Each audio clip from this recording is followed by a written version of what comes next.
Bonsoir. Ouais, chers amis, vous voulez pas me laisser me reposer. Vous êtes tellement nombreux à m'avoir bipé dans le direct d'une artiste camerounaise, là. Amazon. Amazon. Je suis allée chercher pour voir qui c'était parce que je sais pas trop qui c'est. Je savais pas qui c'était. Alors, je suis allée regarder. J'ai fait un tour sur YouTube pour connaître un peu c'est quoi sa musique, d'où elle sort, ce qu'elle raconte. J'ai même un peu été fouillée sur Facebook pour savoir qui est Amazon. Parce que même lorsqu'on regarde YouTube, les suggestions, c'est que des clashs. Donc, je suppose que c'est des clasheuses des réseaux sociaux qu'on a envoyé venir me répondre. Respectez-moi, hein, Amazon. Tu sais pas parler le français. Tu sais que je suis une fille petite. J'aurais préféré que tu t'exprimes. Bon, je vais pas trop utiliser le subjonctif parce que tu vas pas comprendre. Donc, les gens vont m'excuser si jamais il n'y a pas l'imparfait du subjonctif parce qu'elle ne pourra pas comprendre. Donc, je vais parler terre à terre pour qu'elle comprenne. Amazon, je suis une fille boulot. Tu ne sais pas parler français. Il fallait m'interpeller en petit. Parce que j'ai bien voulu comprendre ce que tu voulais m'expliquer, ce que tu voulais me dire. Même la langue te dépasse. Et c'est ce que je reproche à Chantal Bia. C'est-à-dire qu'en 30 ans, elle a formé des femmes comme toi. C'est-à-dire tu vois une belle femme, debout, grande de taille comme toi, parce que toi, tu peux faire 1,90 m. Tu es une belle femme. Mais dès que tu ouvres la bouche, c'est la poubelle. Tu ne sais pas parler le français. Ça, c'est ce qu'on dit l'analphabétisme. C'est-à-dire que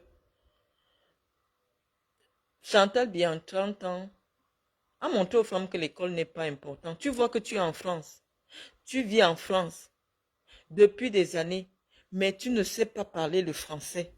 Et c'est très grave. Tu vois que si le Cameroun était très bien, tu vois, bien géré, bien dirigé, avec des femmes inspirantes à la tête, je pense que peut-être tu aurais poussé quand même jusqu'en classe de seconde. Parce que tu vois, en France, la femme qui a épousé le président de la France, elle était enseignante.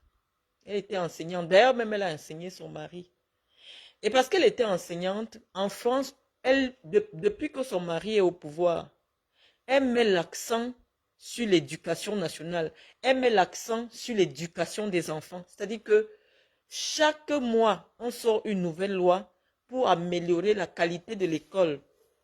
Parce que la femme du président de la France, elle-même, elle a enseigné. Donc, elle connaît les problèmes des enseignants. Elle connaît ce qu'il faut pour que les petits-enfants qui vont à l'école en France soient mieux formés. Et la France insiste sur le fait que, avant l'âge de 16 ans, aucun enfant habitant en France n'a le droit de quitter l'école. Pourquoi? Parce que lorsque l'école fait sortir un enfant avant l'âge de 16 ans, il n'est pas différent d'un animal. Comme j'ai répondu à l'autre hier, tu n'as pas la raison. Tu es quelqu'un qui fonctionne avec l'intuition.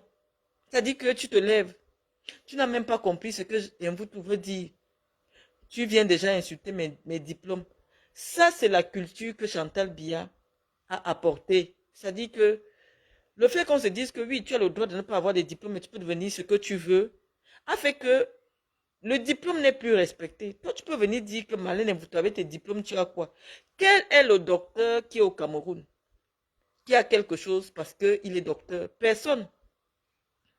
Hubert Mononjana, le père de la philosophie camerounaise, il vient de mourir là. Il vivait comme un chien. C'est un intellectuel, le cerveau est rempli plein. Le cerveau était rempli, mais il est mort comme un rat. Nous, on dit qu'on ne veut plus ça, Amazon. Nous, on dit que dans un pays, on doit reconnaître le mérite. Dans un pays, hein, l'unité d'évaluation, ce n'est pas la paire de fesses, ce n'est pas le teint, ce n'est pas la taille. L'unité de valeur, c'est le travail intellectuel, le travail physique, le travail philosophique. Et ce travail doit être récompensé. C'est pour ça que nous, on pense que vraiment, malheureusement, Chantal Biya vient nous trouver. Nous, en 2025, on aura 42, 43 ans. On estime que le Cameroun s'est trop amusé comme ça. C'est pour ça que nous on demande à Chantal Biya, à son mari, de nous libérer en 2025. Voilà tout mon problème. Chantal est belle. Oh. Chantal est comment? Ça ne me concerne pas. J'ai parlé à Chantal Biya parce qu'elle est la femme d'un homme politique. Et que quand on voit les retombées des 30 ans qu'elle a passé au palais sur les jeunes femmes, toi tu es l'exemple même que je devais prendre pour illustrer ce que nous on ne veut plus au Cameroun. Tu es une artiste. Je t'ai vu dernièrement, tu avais des pieds qui pourrissaient. J'espère que ça ne pourrit plus. Parce que j'ai plus le temps d'aller bien regarder ton fil d'actualité. Moi, je suis méticuleuse. Hein.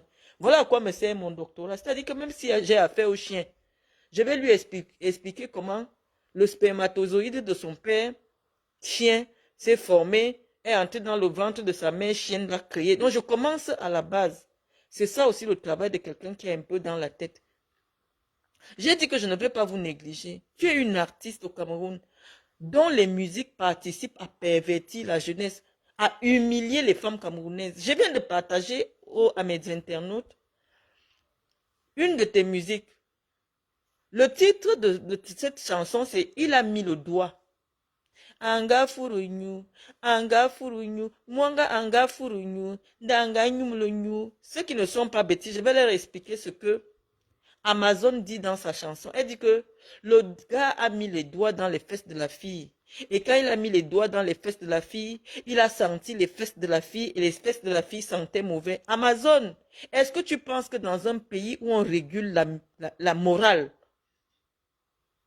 tes histoires massabilan, qu'elle fend l'anus, elle déchire l'anus, est-ce que tu penses que dans un pays où les gens craignent Dieu, ton genre de musique doit être diffusé à l'attention du public? Moi, je connais, j'ai travaillé à la CMCA, je sais que tu sais ce que c'est, la Cameroun Marketing and Communication, la CRTV Marketing and Communication Agency. C'est là où on fait la promotion musicale. J'ai travaillé là-bas. Et quand les artistes venaient souvent payer leur promotion, je crois que de nombreux artistes, petits pays et autres, ils me connaissent parce que c'était mon bureau, l'Entumba Minka, tout ça. J'ai travaillé là-bas, à la porte 904. C'était mon premier lieu de service. Mon deuxième lieu de service, quand je travaille à la CRTV. Je vais te dire quelque chose. Quand le professeur Mendoza était directeur général de la CRTV, lui, c'était un homme qui craignait Dieu. On peut le juger, lui, c'est entre Dieu et lui.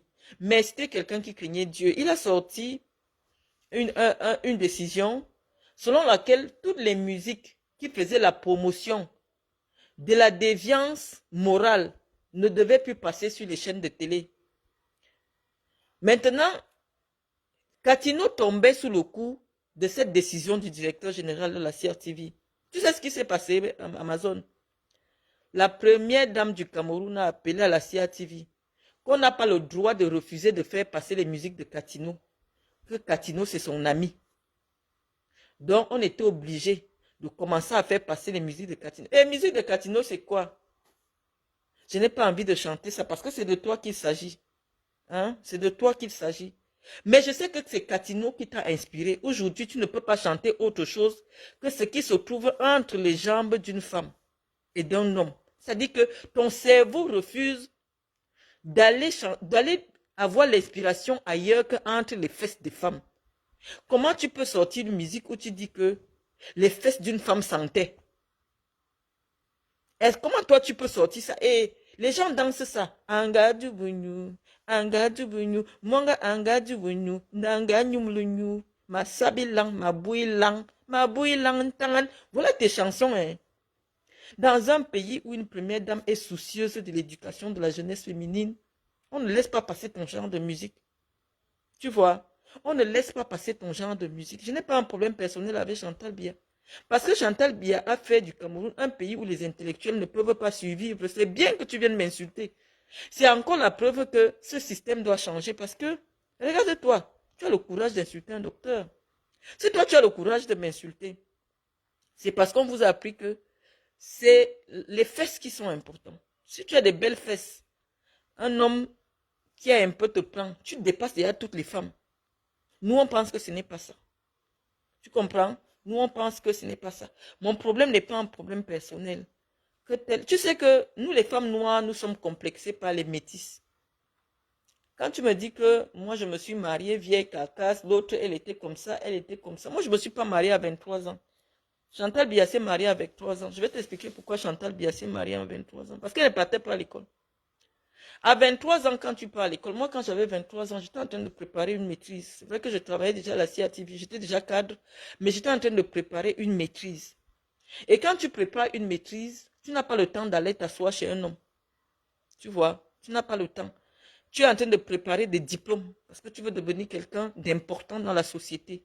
Tu verras qu'en France, les femmes généralement se marient entre 35 et 40 ans pour celles qui veulent faire des longues études. Parce que c'est très compliqué d'allier les deux choses, de faire et l'école et le mari. Ce n'est pas possible. Donc, tu verras que dans une société où les femmes sont soucieuses de leur place dans la société, de leur place, de leur implication dans le développement, très peu de femmes se marient très tôt. Donc, j'espère que je t'explique des choses que tu peux comprendre. Donc, Chantal Biya, parce qu'elle ne partait pas à l'école, elle s'est vite mariée. Elle a épousé un homme important. Pourquoi? Parce que on peut mettre 10 000 belles femmes noires. Mais si on met une seule femme métisse, même si elle n'est pas belle, même si elle n'est pas très belle, parce qu'en termes de belles métisses, vraiment, il y en a qui sont vraiment belles. Même si elle n'est pas belle, le noir va prendre la métisse. C'est notre punition. Hein? On vit avec, on avance. Donc ne viens pas comparer. Moi, je ne suis pas métisse. Tu dois prendre les femmes noires pour me comparer avec les femmes noires. Moi, je ne suis pas métisse. Donc ne viens pas comparer la beauté de Chantal Biya avec ma beauté. Mais nous, on dit que la beauté n'est pas tout parce que la beauté est quelque chose d'éphémère. C'est-à-dire que la beauté que tu as quand tu as 25 ans, quand tu atteins 40 ans, ce n'est plus la même chose. Quand tu atteins 50 ans, ce n'est plus la même chose. Tu me dis qu'avec mes diplômes, je devais être mariée à un président africain. Ça m'a envoyé, je suis allée un peu, tu m'as poussé à aller vérifier un peu le cursus académique de toutes les femmes des présidents africains. J'ai un peu cherché, il n'y a aucune femme qui a mon diplôme. Hein. Je ne te mens pas. Si vous êtes là les internautes, si tu penses que il y a une femme d'un président qui a mon parcours académique, que les Blancs eux-mêmes, ils ont déjà certifié, c'est sur Wikipédia. Tu viens me dire, moi je n'ai pas vu. J'ai regardé de l'Algérie au Sénégal, du Sénégal en Afrique du Sud, il n'y en a pas. Généralement, je vais te dire ce qui se passe. Les femmes qui ont atteint mon niveau hein, d'instruction, c'est des femmes qui ne se marient plus. Personne ne veut les épouser. Parce que c'est des femmes à problème. C'est des femmes que tu dis A, elle dit A, B, C, D, E, F, G. Tu ne peux plus mentir à une femme pareille parce qu'elle devient comme un homme. Donc, toutes les femmes qui sont diplômées, là, regarde un peu au Cameroun. Toutes les femmes, on te dit que c'est les docteurs, c'est les machins, c'est les femmes célibataires. Hein. Donc, ne nous mélange pas dans vos affaires de chercher les hommes qui sont comme ça. Non. Les femmes qui ont atteint mon niveau sont des bonnes célibataires. Parce que pour elle, elle est l'égale de l'homme. Et le seul homme qu'elle peut épouser, c'est l'homme qui accepte que lui, il est l'égal de la femme. Si elle ne trouve pas l'homme qui accepte que la femme, c'est son égal, elle ne peut pas se marier. Donc, j'espère que tu me comprends. Au Cameroun, là, parce que les femmes que moi j'admire, c'est les Lisette et Lomon Tonga.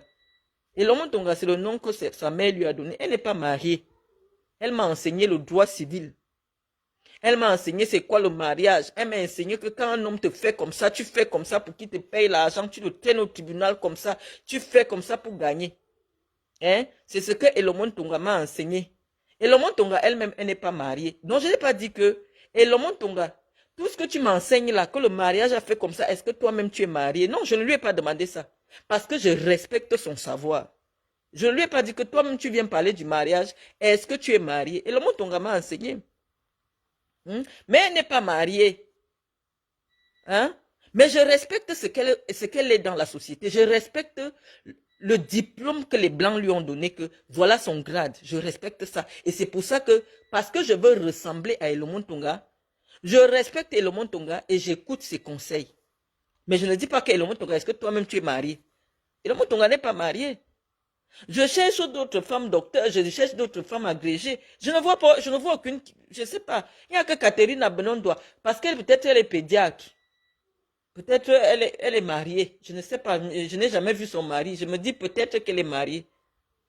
Mais moi, je sais que toutes les femmes qui ont un grade académique élevé au Cameroun, la plupart, je dis que 95, 99% sont célibataires. Donc, ne nous amène pas dans les débats de mariage. Moi, je suis venu dans un continent ailleurs.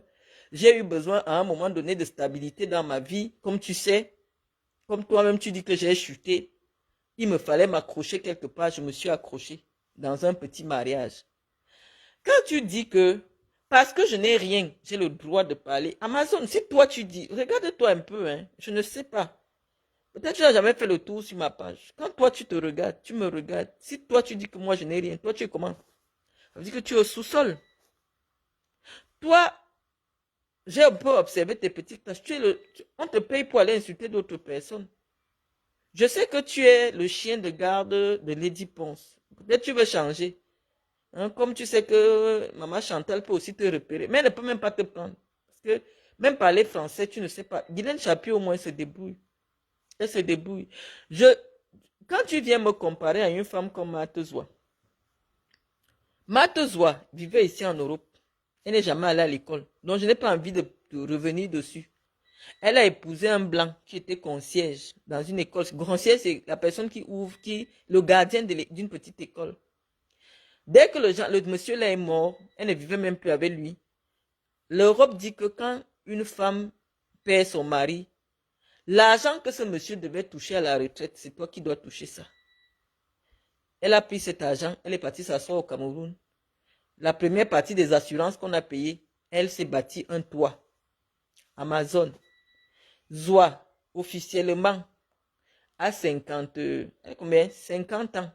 50 ans, elle va avoir 51 ans. Le nombre d'années qui me sépare à Zoa est vraiment beaucoup. Si tu veux, tu crois que moi aussi, je suis parti à Kumba. Mais je sais que ma mère est née en 62. Et je suis le deuxième enfant de ma mère.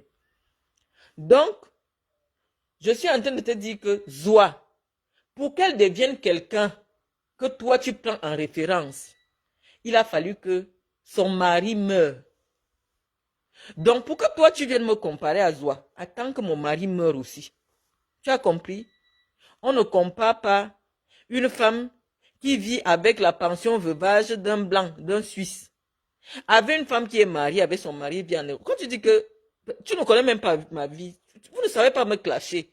Parce que vous ne me connaissez pas, je ne fréquente pas vos milieux. Moi, je suis mariée.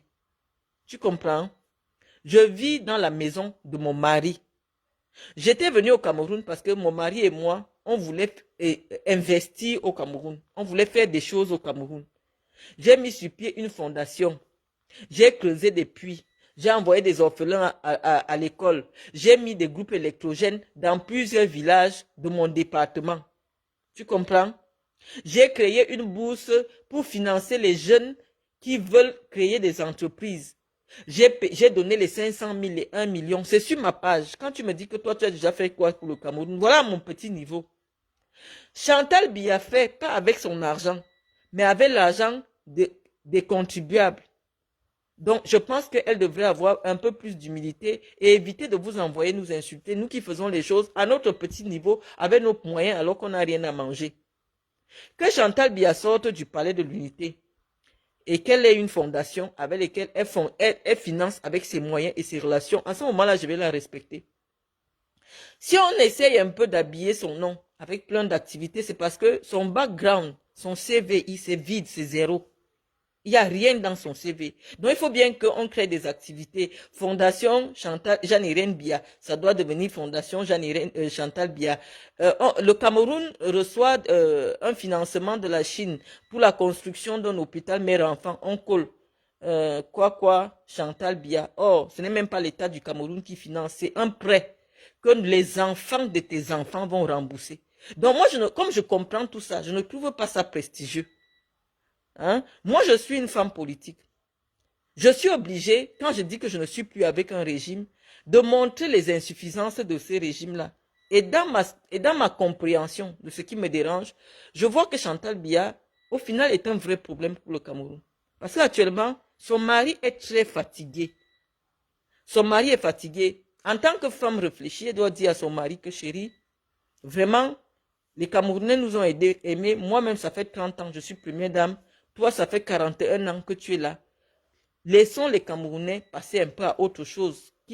On a déjà beaucoup fait. Ce que nous, on pouvait faire, on ne peut plus rien leur proposer de plus. Parce que, regarde, depuis que tu es là, les Camerounais n'arrivent pas à avoir le courant à tout moment.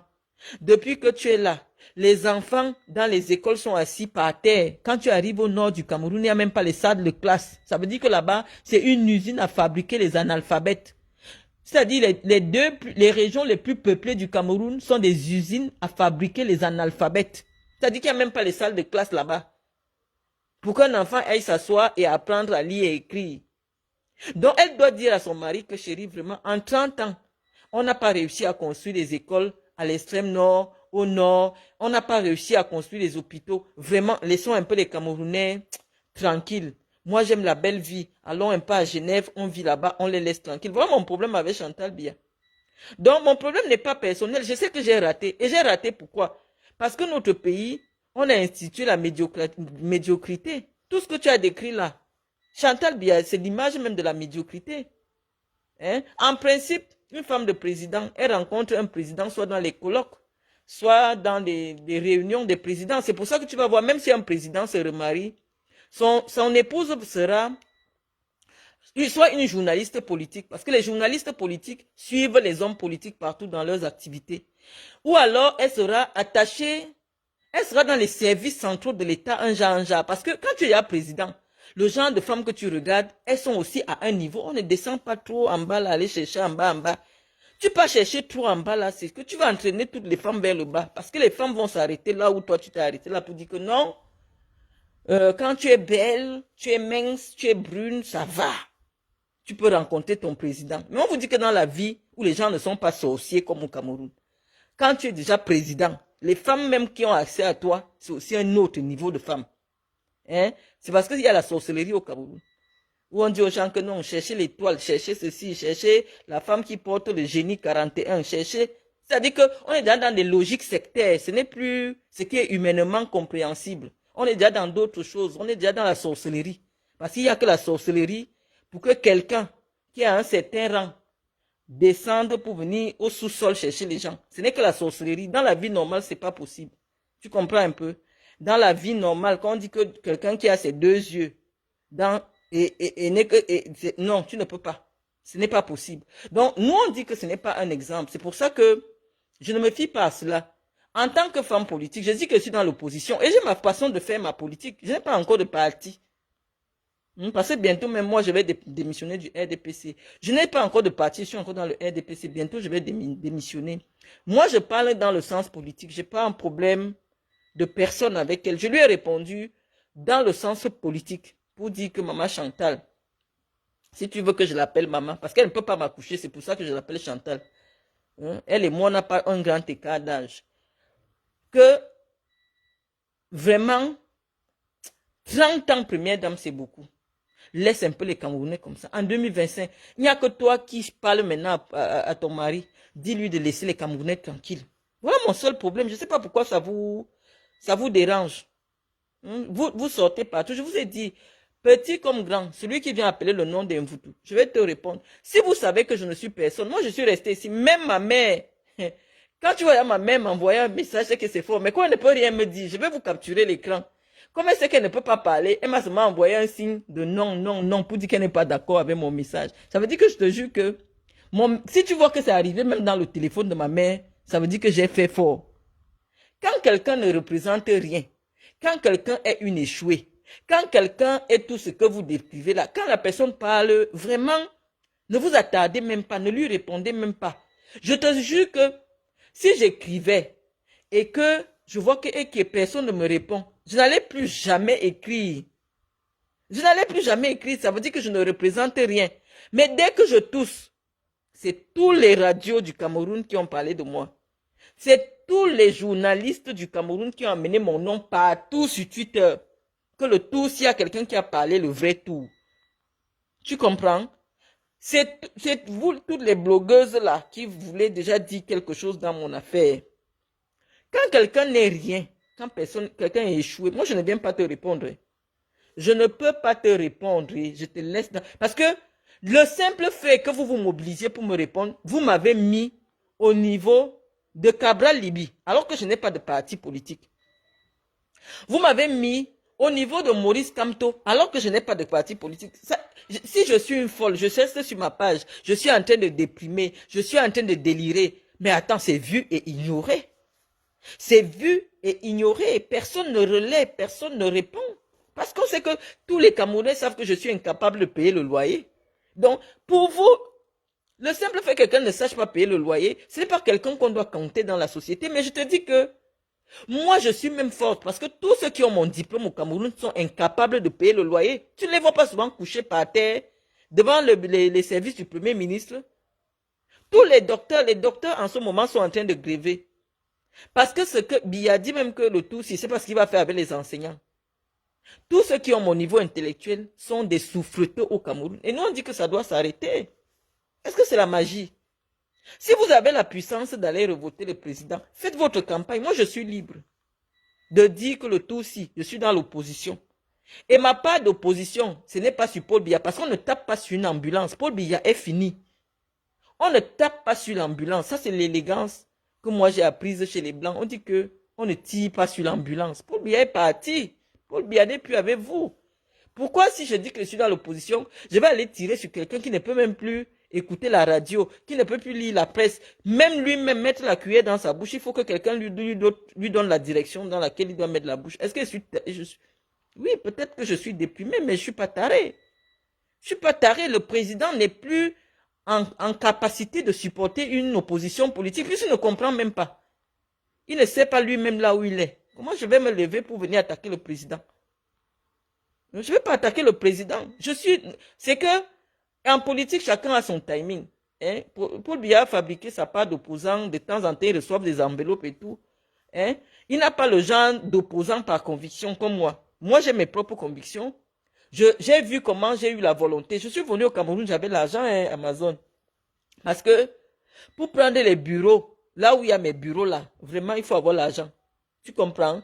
Pour payer les jeunes que je paye dans mon bureau et faire toutes les activités que je paye là, je suis quand même venu avec l'argent. Je n'ai jamais cogné dans la porte de quelqu'un pour dire donne-moi. Tu comprends? Je suis resté. J'ai fait village par village dans mon département. Je donnais les médicaments dans les hôpitaux. J'ai fait des dons dans des hôpitaux. Fais un peu le fil de mon actualité. Ce n'est que ça que je faisais. Mais j'ai remarqué que moi, je viens pour aider les gens. On commence à me mettre les bâtons dans les roues. On commence à me nuire.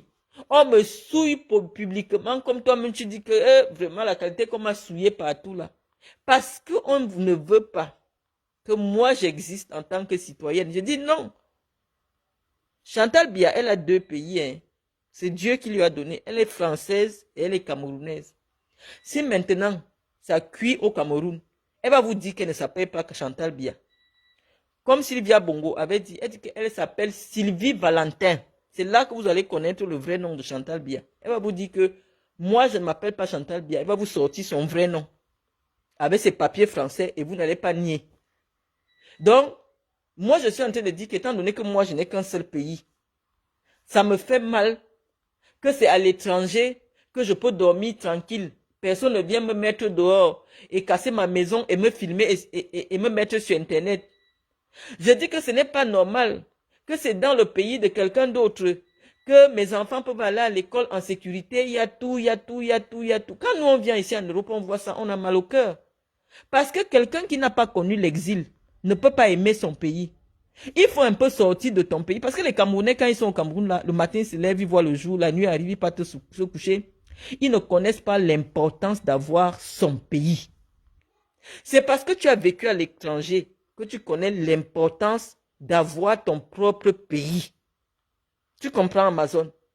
Moi, j'ai tellement vécu longtemps en exil. J'ai été ailleurs. J'ai vu comment les gens, les politiques, réfléchissent pour améliorer les conditions de vie de leur population. Mais quand tu vois les gens à Essos, tu vois la route, tu vois comment les gens boivent l'eau de la mare, c'est-à-dire les êtres humains vivent comme des animaux.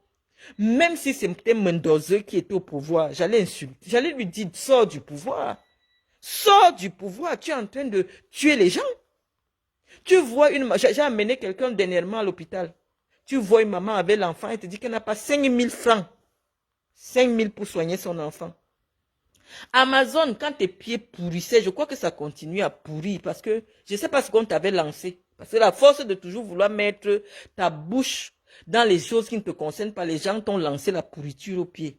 Amazon, dans le pays où tu vis, ici en France, tu sais que quand quelqu'un est malade, il montre seulement une petite carte. On finit de le soigner, il est bien. En temps normal, Chantal Biya, que tu soutiens, devait dire qu'il faut une mutuelle. C'est une simple mutuelle. Elle dit à son mari, structurons une mutuelle pour les artistes. Parce qu'il y a les exemples. Regarde Jean Bikoko, il est mort malheureux. Regarde tel, il est mort malheureux. Alors que j'adore la musique, alors que j'aime danser sur la musique. Moi-même, je chante déjà. Ma fille chante. Donc, j'adore les musiciens. Faisons tout pour encadrer les musiciens, pour aider les musiciens. Elle devait se battre pour qu'on prenne l'argent. Hein? C'est-à-dire, on crée un fonds de solidarité pour les artistes. Je vais te prendre un exemple. Tu vois ici en France, dans chaque mairie, il y a ce qu'on appelle la caisse, la caisse sociale, la caisse d'action sociale, le CCAS.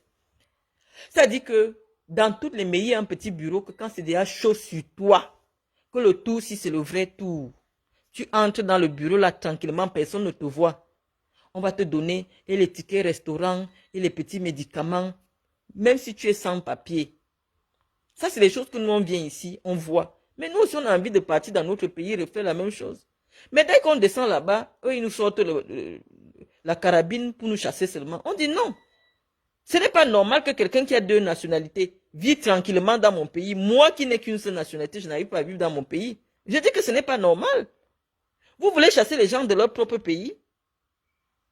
Hein? Vous voulez chasser les gens de leur propre pays? Même quand tu ne payes pas le loyer.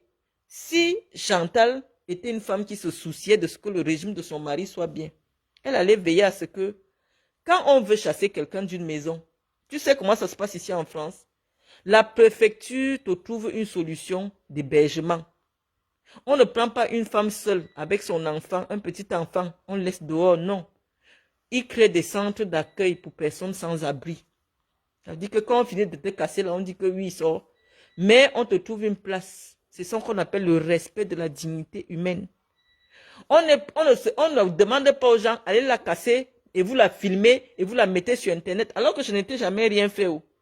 Je n'ai jamais parlé de toi. Je ne parle pas de la politique.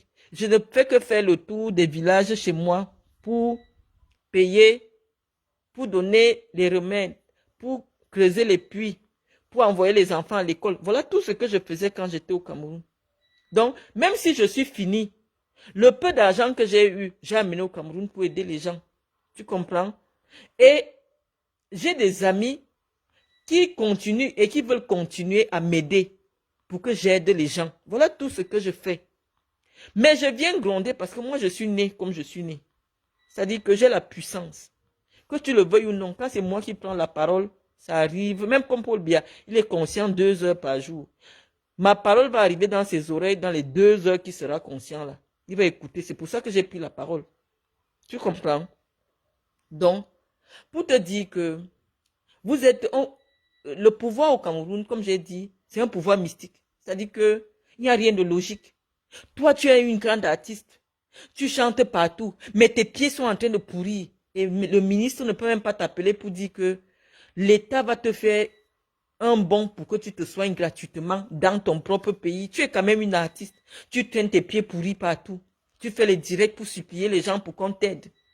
J'avais entendu que c'est Lady Ponce qui t'avait aidé dernièrement pour soigner tes pieds. Est-ce que tu trouves que c'est normal que c'est une autre artiste qui paye pour que tu puisses te soigner? Ce n'est pas normal. Nous, le diplôme ne sert à rien. Mais le diplôme nous sert à avoir pitié de toi alors que toi tu nous insultes. Tu vois, c'est ça qui n'est pas bien avec le diplôme. Donc s'il fallait que je n'aille pas à l'école, j'allais dire que je ne pars pas à l'école. Parce que l'école te fait avoir pitié des gens qui ne t'aiment pas. Parce que vous ne m'aimez pas. Mais je ne comprends pas pourquoi j'ai pitié de vous.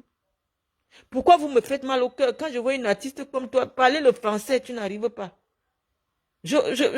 Parler français, ça veut dire que l'État du Cameroun ne t'a même pas donné les rudiments. Hein? Même pour savoir écrire, faire une demande d'aide. Si on te donne un papier là maintenant, je te pose 500 000. Je dis, écris-moi une demande d'aide.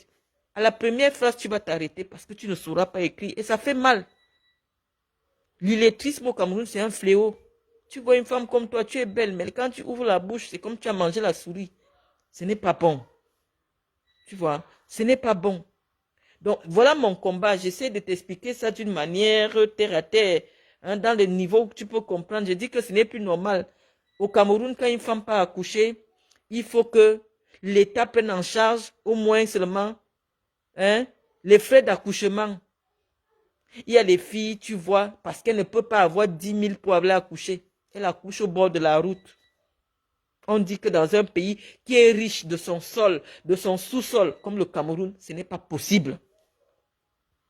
Continuer à être complice de ce régime, c'est être criminel. C'est être criminel. On ne peut pas continuer à être complice. Moi, je ne suis personne, je ne suis rien. Donc, je ne comprends même pas pourquoi ça vous dérange. J'ai vu les éditos, comment envoyer, et les journalistes, les Sismondi, Balev, Bidjoka. Sismondi, Balev, Bidjoka, toi, tu vas m'appeler mademoiselle. C'est pour ça que je t'ai publié mon mariage religieux. Tu comprends? Tu m'appelles mademoiselle Mvoutou, là et tout. Ce n'est pas parce que vous me dénigrez que vous allez altérer la véracité ou la pertinence de mon propos. La seule chose à faire quand vous voulez neutraliser quelqu'un, c'est de faire vu et ignorer. Ne parlez même pas de moi, que je m'agite, que je dise que Paul Biya est ceci, que je dise cela. Si vous parce que c'est vous qui êtes en train de faire la publicité de mes propos. C'est vous qui faites la promotion de mon image.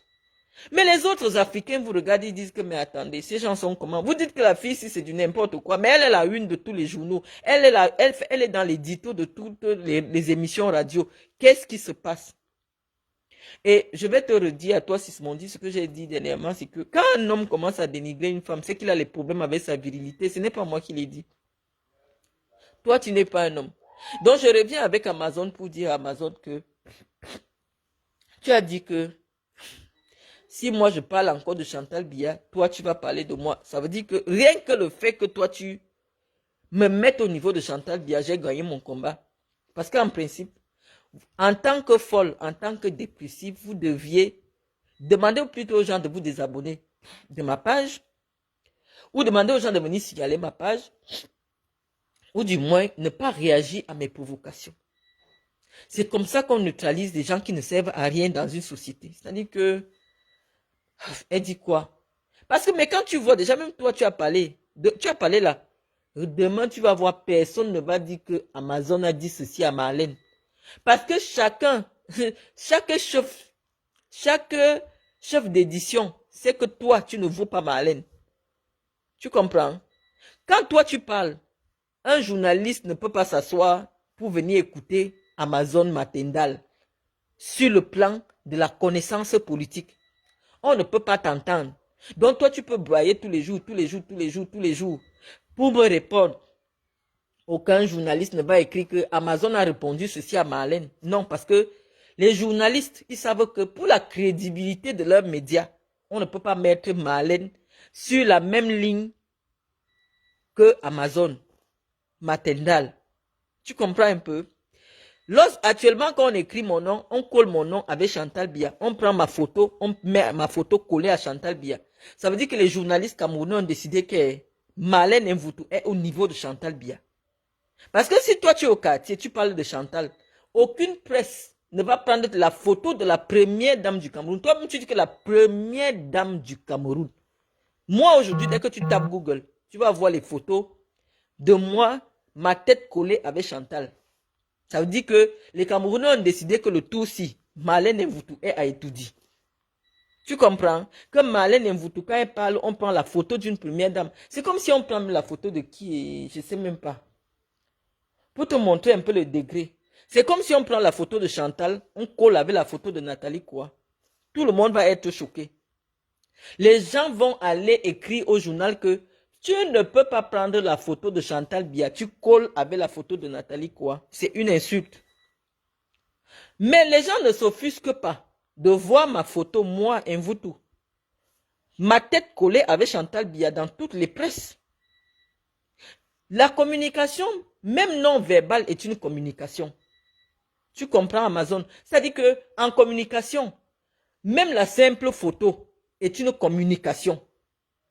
Si les journalistes camerounais décident qu'aujourd'hui, quand tu lis la presse, on ouvre la presse, quelqu'un prend la photo de Marlène, il colle avec Chantal, c'est qu'ils m'ont fait grimper d'un pied, ils m'ont fait grimper d'un niveau. Tu comprends? Donc, toi, tu es encore là à me parler de Marthe Zoua. Marthe Zoua était mon amie. Donc, c'est pour ça que je parle d'elle. Et c'est pour ça que même si on a nos problèmes, si je vois déjà quelqu'un qui vient déjà un genre que tu veux l'arrêter, tu veux la menacer, je ne vais pas accepter parce que ça a été mon amie. Mon amie, comment? Elle était mon amie sur ma page Facebook et on s'est parlé 2 ou 3 fois. Je l'ai trouvée sympathique. Donc, on peut avoir nos problèmes, mais moi j'ai des limites, des limites morales. Donc, moi je sais que Marthe Zoua ne m'atteint pas. Mais je te dis que je l'avais appréciée, c'était une amie que j'ai aimée. Je l'avais appréciée, on n'est plus amis. Et on fait nos problèmes de temps en temps. Mais quand ça arrive déjà au niveau que les gens veulent aller l'inquiéter au Cameroun, quand on dit inquiéter là, vous pouvez amener la fille d'autrui pour la bastonner, elle meurt là-bas. Je serais complice d'un assassinat, sans vouloir. C'est ça qui est en train d'amener les gens en prison.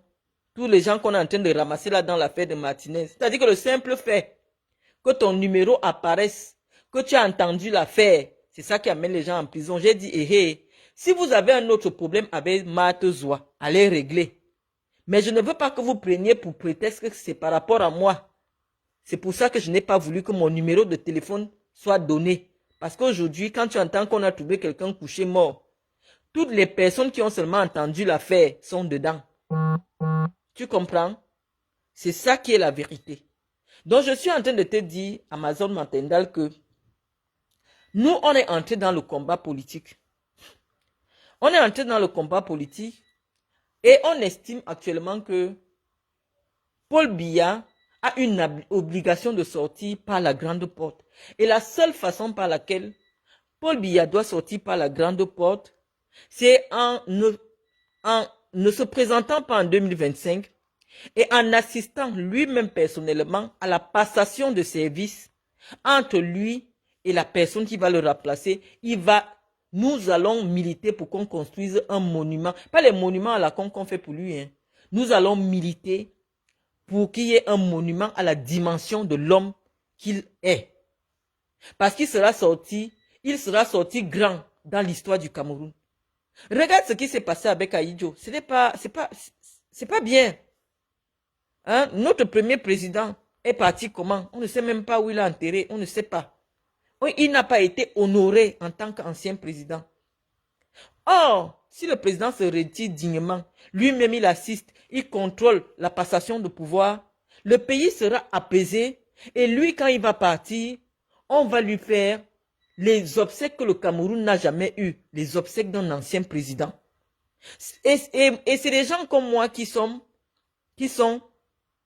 dans la vérité. Vous êtes dans... On vous a fait quoi? La zombification. Le président est déjà très très vieux. Je te dis que les hommes de l'époque, quand tu entends, on dit que Paul Biya a 91 ans là.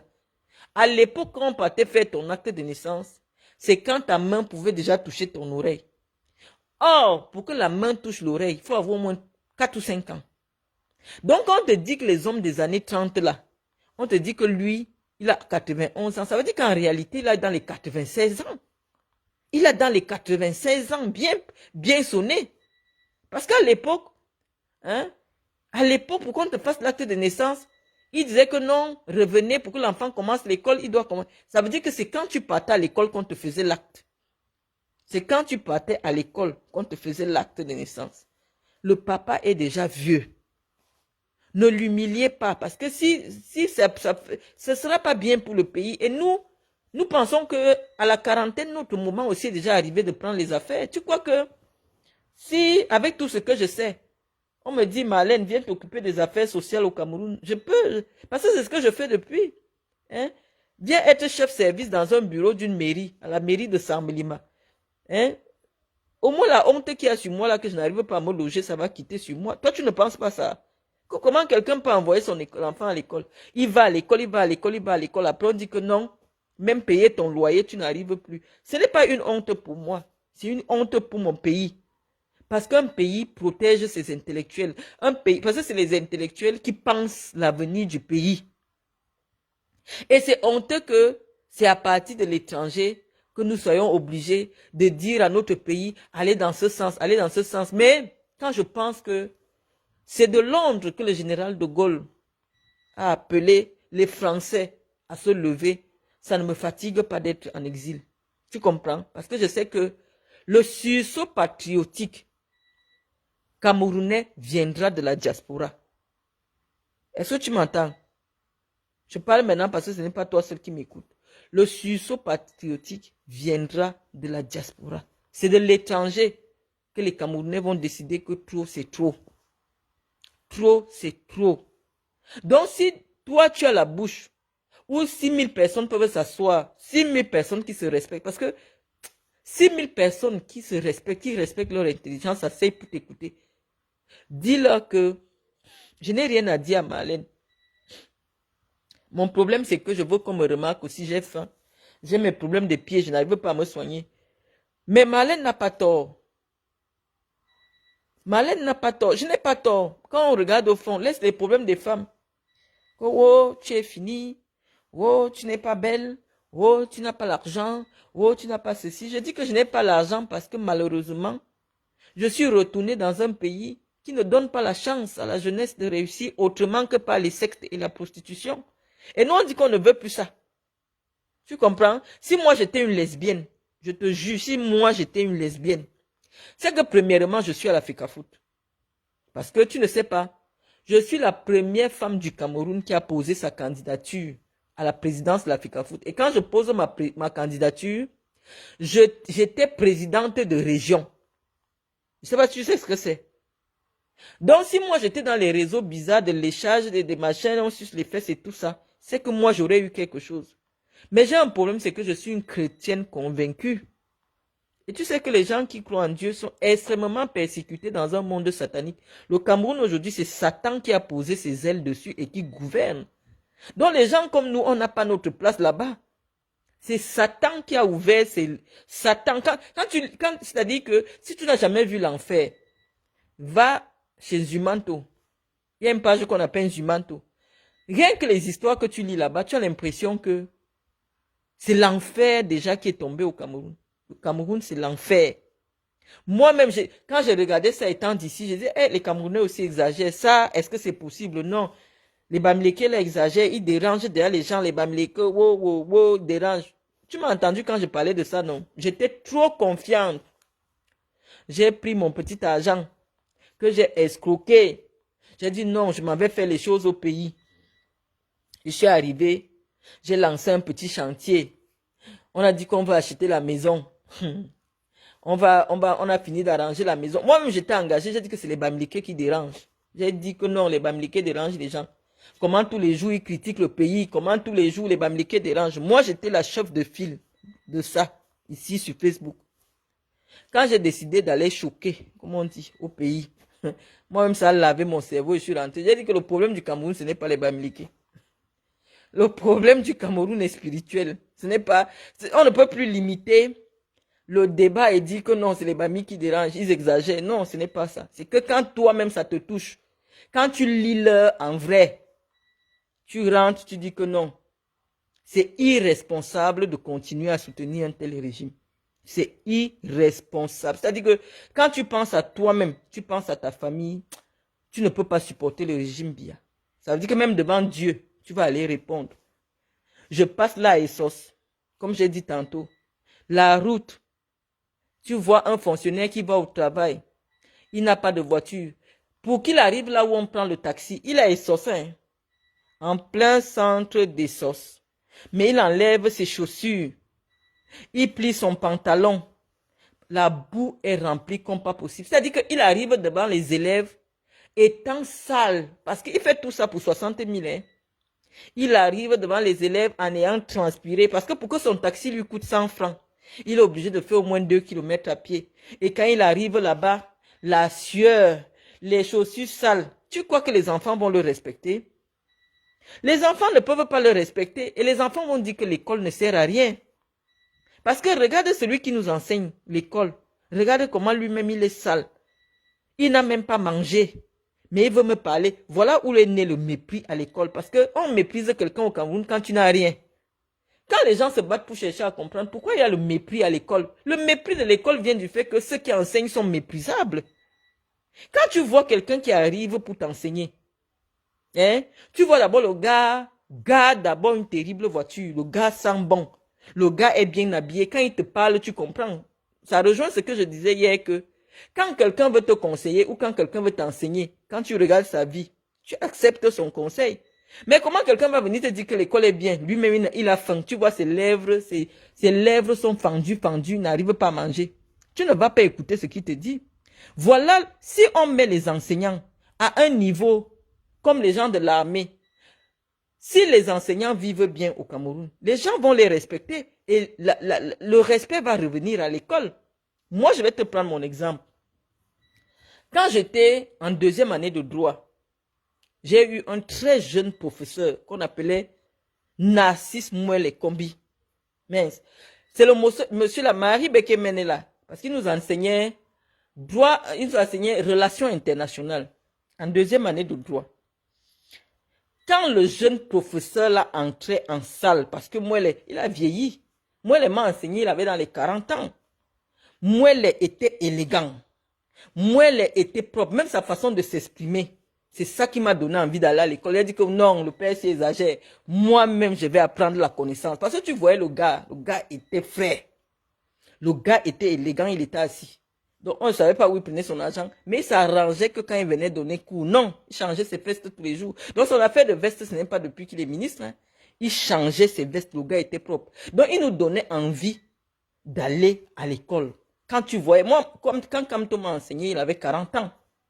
Tu voyais quand Maurice Kamto entrait en salle. Déjà que le gars, il nous méprisait d'abord. Parce qu'il ne gérait personne. Quand il entre là, le gars est frais, il sent bon. Nous, on a connu le vrai Maurice Kamto. Quand Maurice Kamto entrait en salle, parce que quand il était jeune, il était beau. Hein. Quand il entrait en salle de classe, d'abord, il parle un peu comme un blanc. Il parle tranquillement. C'est vous qui devez vous débrouiller pour l'écouter. Quand Maurice Kamto parlait. Non, toi-même, tu as envie d'aller à l'école. Tu as envie d'aller à l'école. Moi, Luc Sinjun m'a enseigné en deuxième année de droit. Quand tu voyais Luc Sinjun, ça veut dire que ils savent que l'enseignant doit refléter ce qu'il enseigne aux gens. Tu ne peux pas venir enseigner le droit international public aux gens. Toi-même, tu sens mauvais. Ça n'a pas de sens. Tu ne vas pas apprendre les relations internationales aux gens, les affaires entre la France et les machins. Toi-même, tu es sale.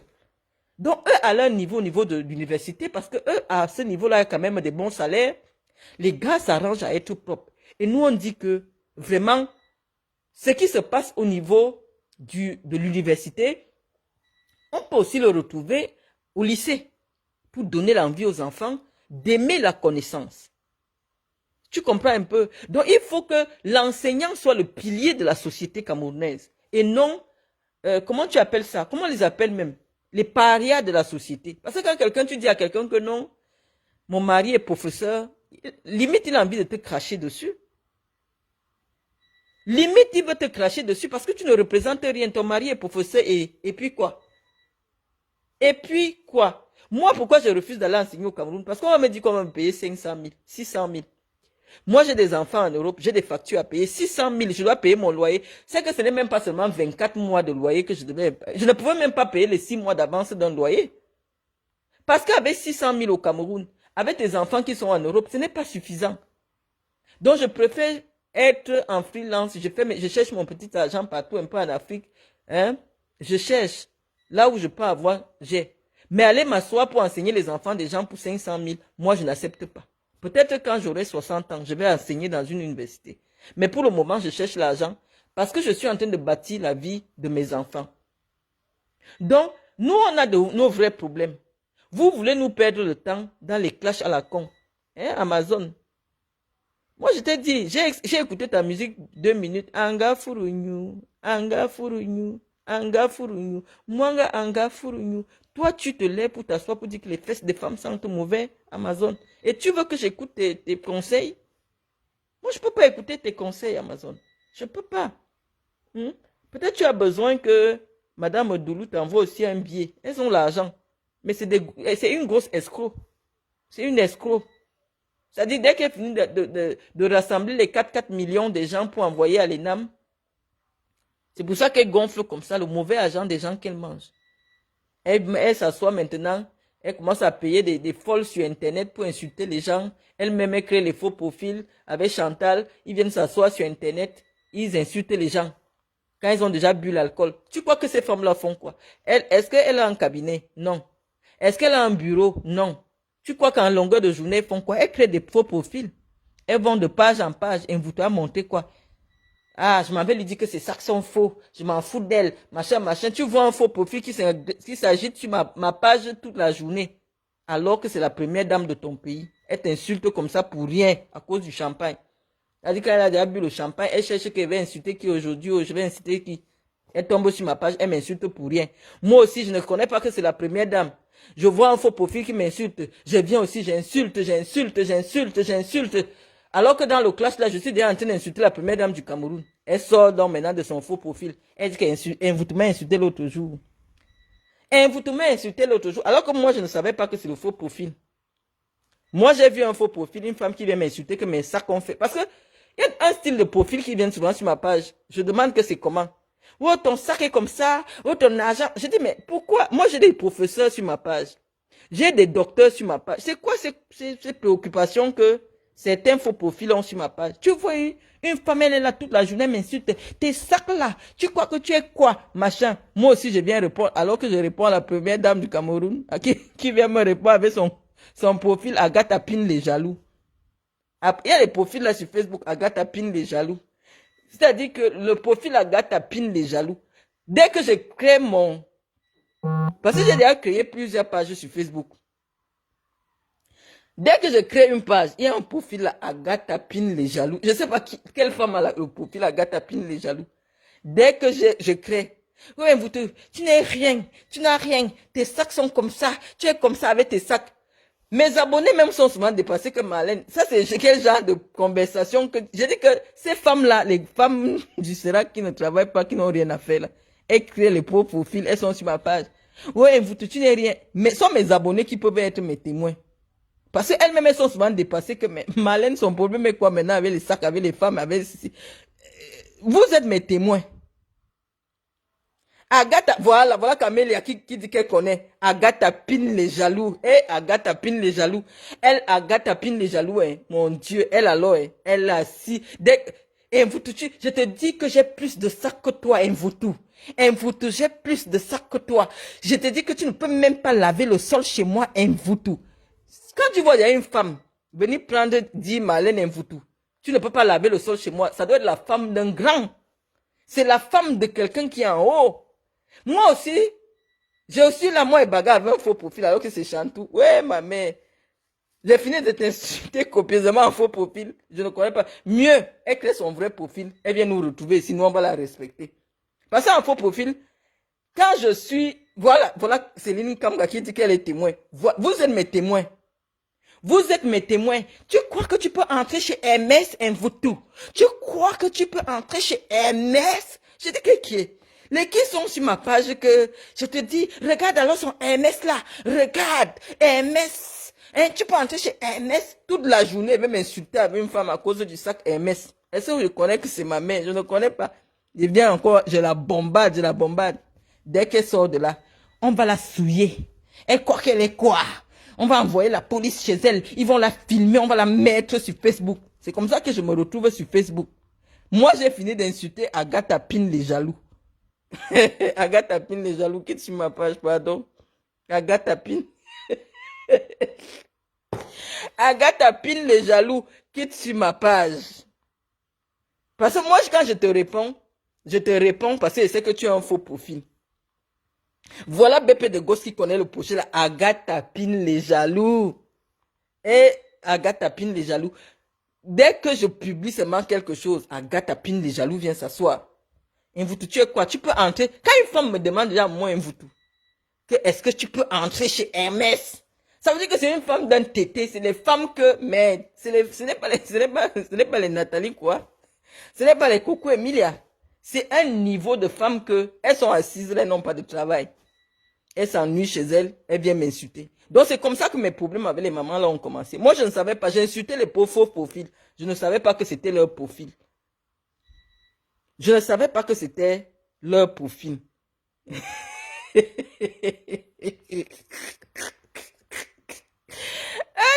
Je ne savais pas. Donc, nos problèmes là, Amazon, toi tu viens entrer. Nous, on a commencé ici. Voilà les gens qui me suivent depuis 7 ans. J'ai les problèmes avec Agatha Pin, les jaloux. Voilà tous mes abonnés vont te dire. Si je mens, écrivez que je mens. Vraiment. Vous êtes sur ma page. Si je suis en train de raconter n'importe quoi, tous mes abonnés connaissent Agatha Pin, les jaloux. Elle a là seulement les problèmes du luxe avec moi. Là où je porte ma babouche Hermès, tu ne peux pas porter un vautour.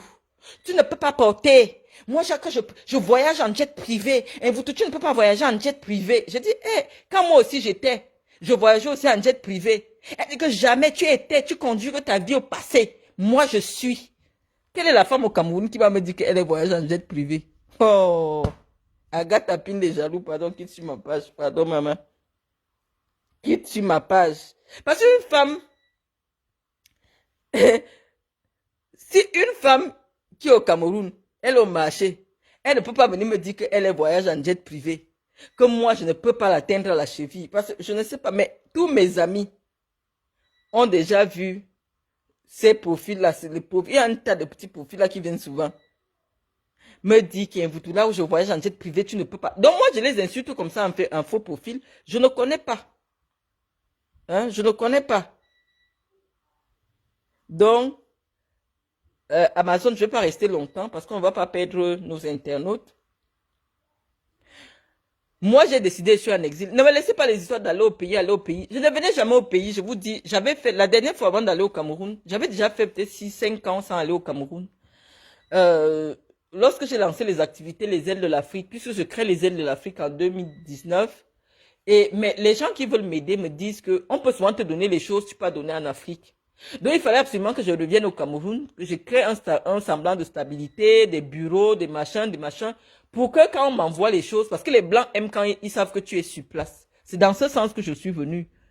Hein, c'est dans ce sens que je suis venu. Mon activité peut continuer, elle n'a pas besoin de moi physiquement, parce que il faut être bête pour mettre sa vie en danger. Je vous dis que j'ai vu ma mort. Je ne sais pas si c'était ma mort, mais le coup que j'ai reçu là, que les gens sont entrés, ils m'ont filmé, ils m'ont humilié partout, ce n'était pas loin de la mort.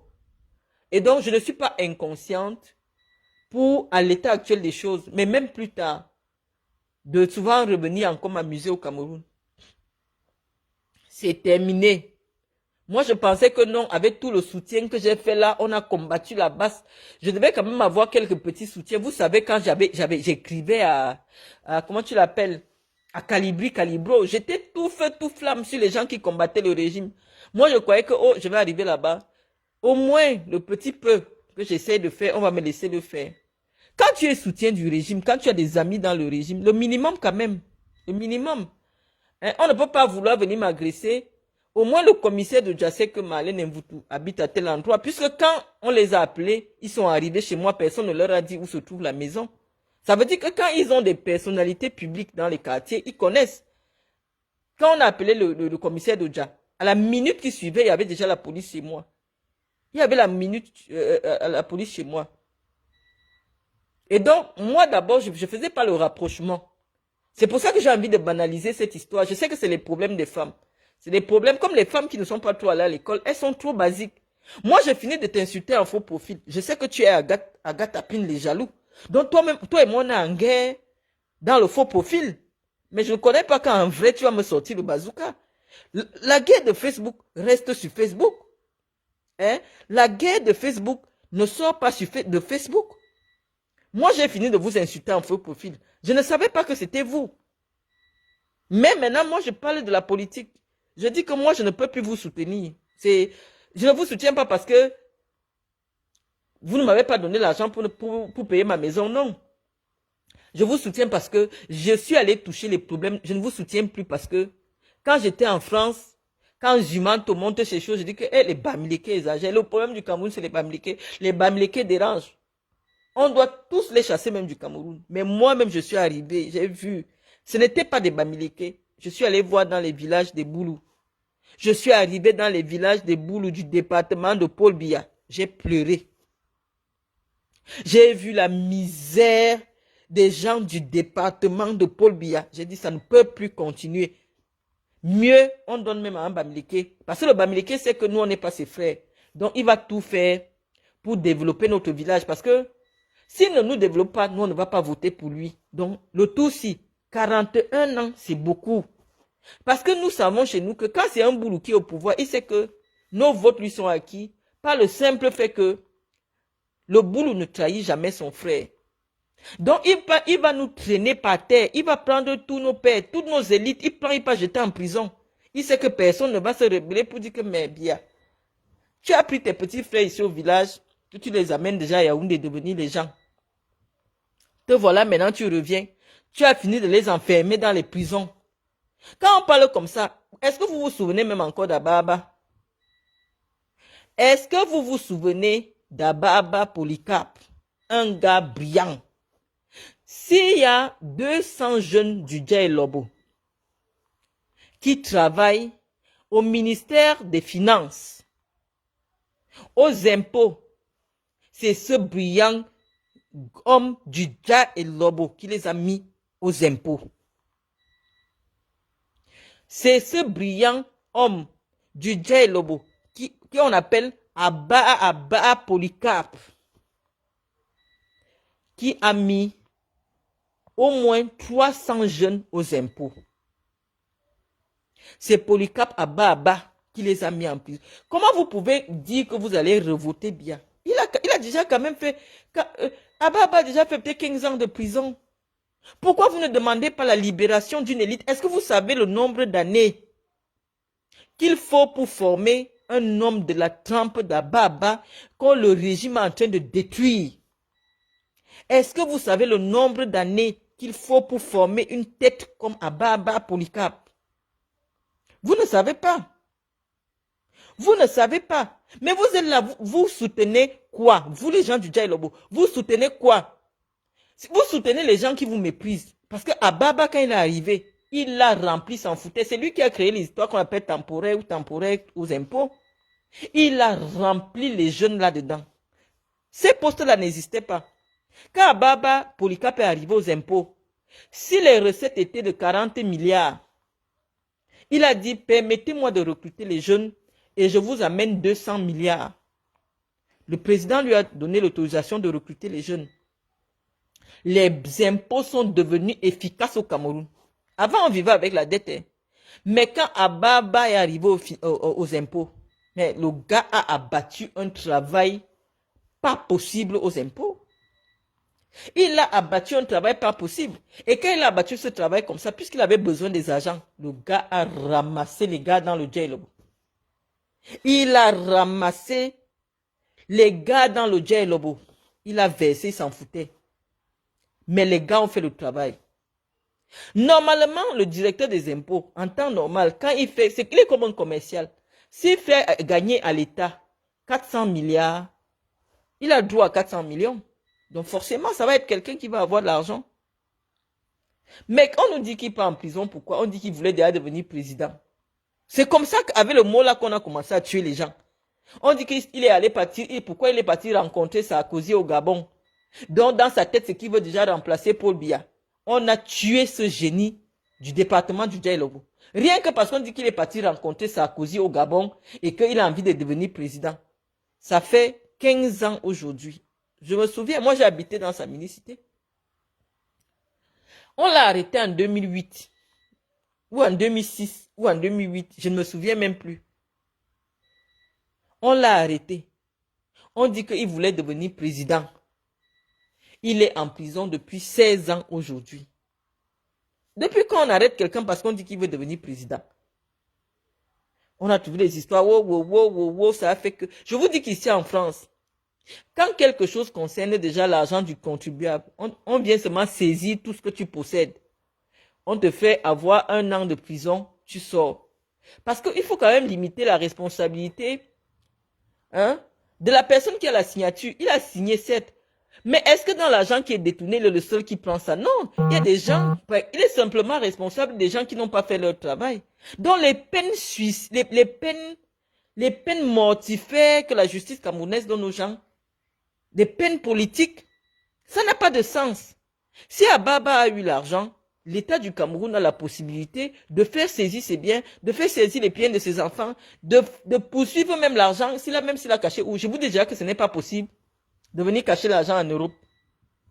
Ce n'est pas possible. Les Blancs, pour qu'on accepte 1000 € dans ton compte, un, tu dois avoir une résidence fiscale en France. De deux, ils doivent savoir où vient ton argent. Donc, ce n'est pas possible qu'ils soient venus garder l'argent en Europe. À un moment donné, quand les gens viennent faire campagne là-bas chez vous dans le Djelobo, vous vous dites que non, on revote encore. Demandez-lui que mais Ababa est où? Ababa, c'est son neveu.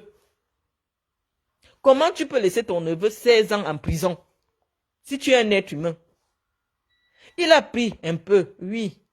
Même s'il a pris, il n'a pas pris, oui, il a compris la leçon. Mais on ne détruit pas un Ababa.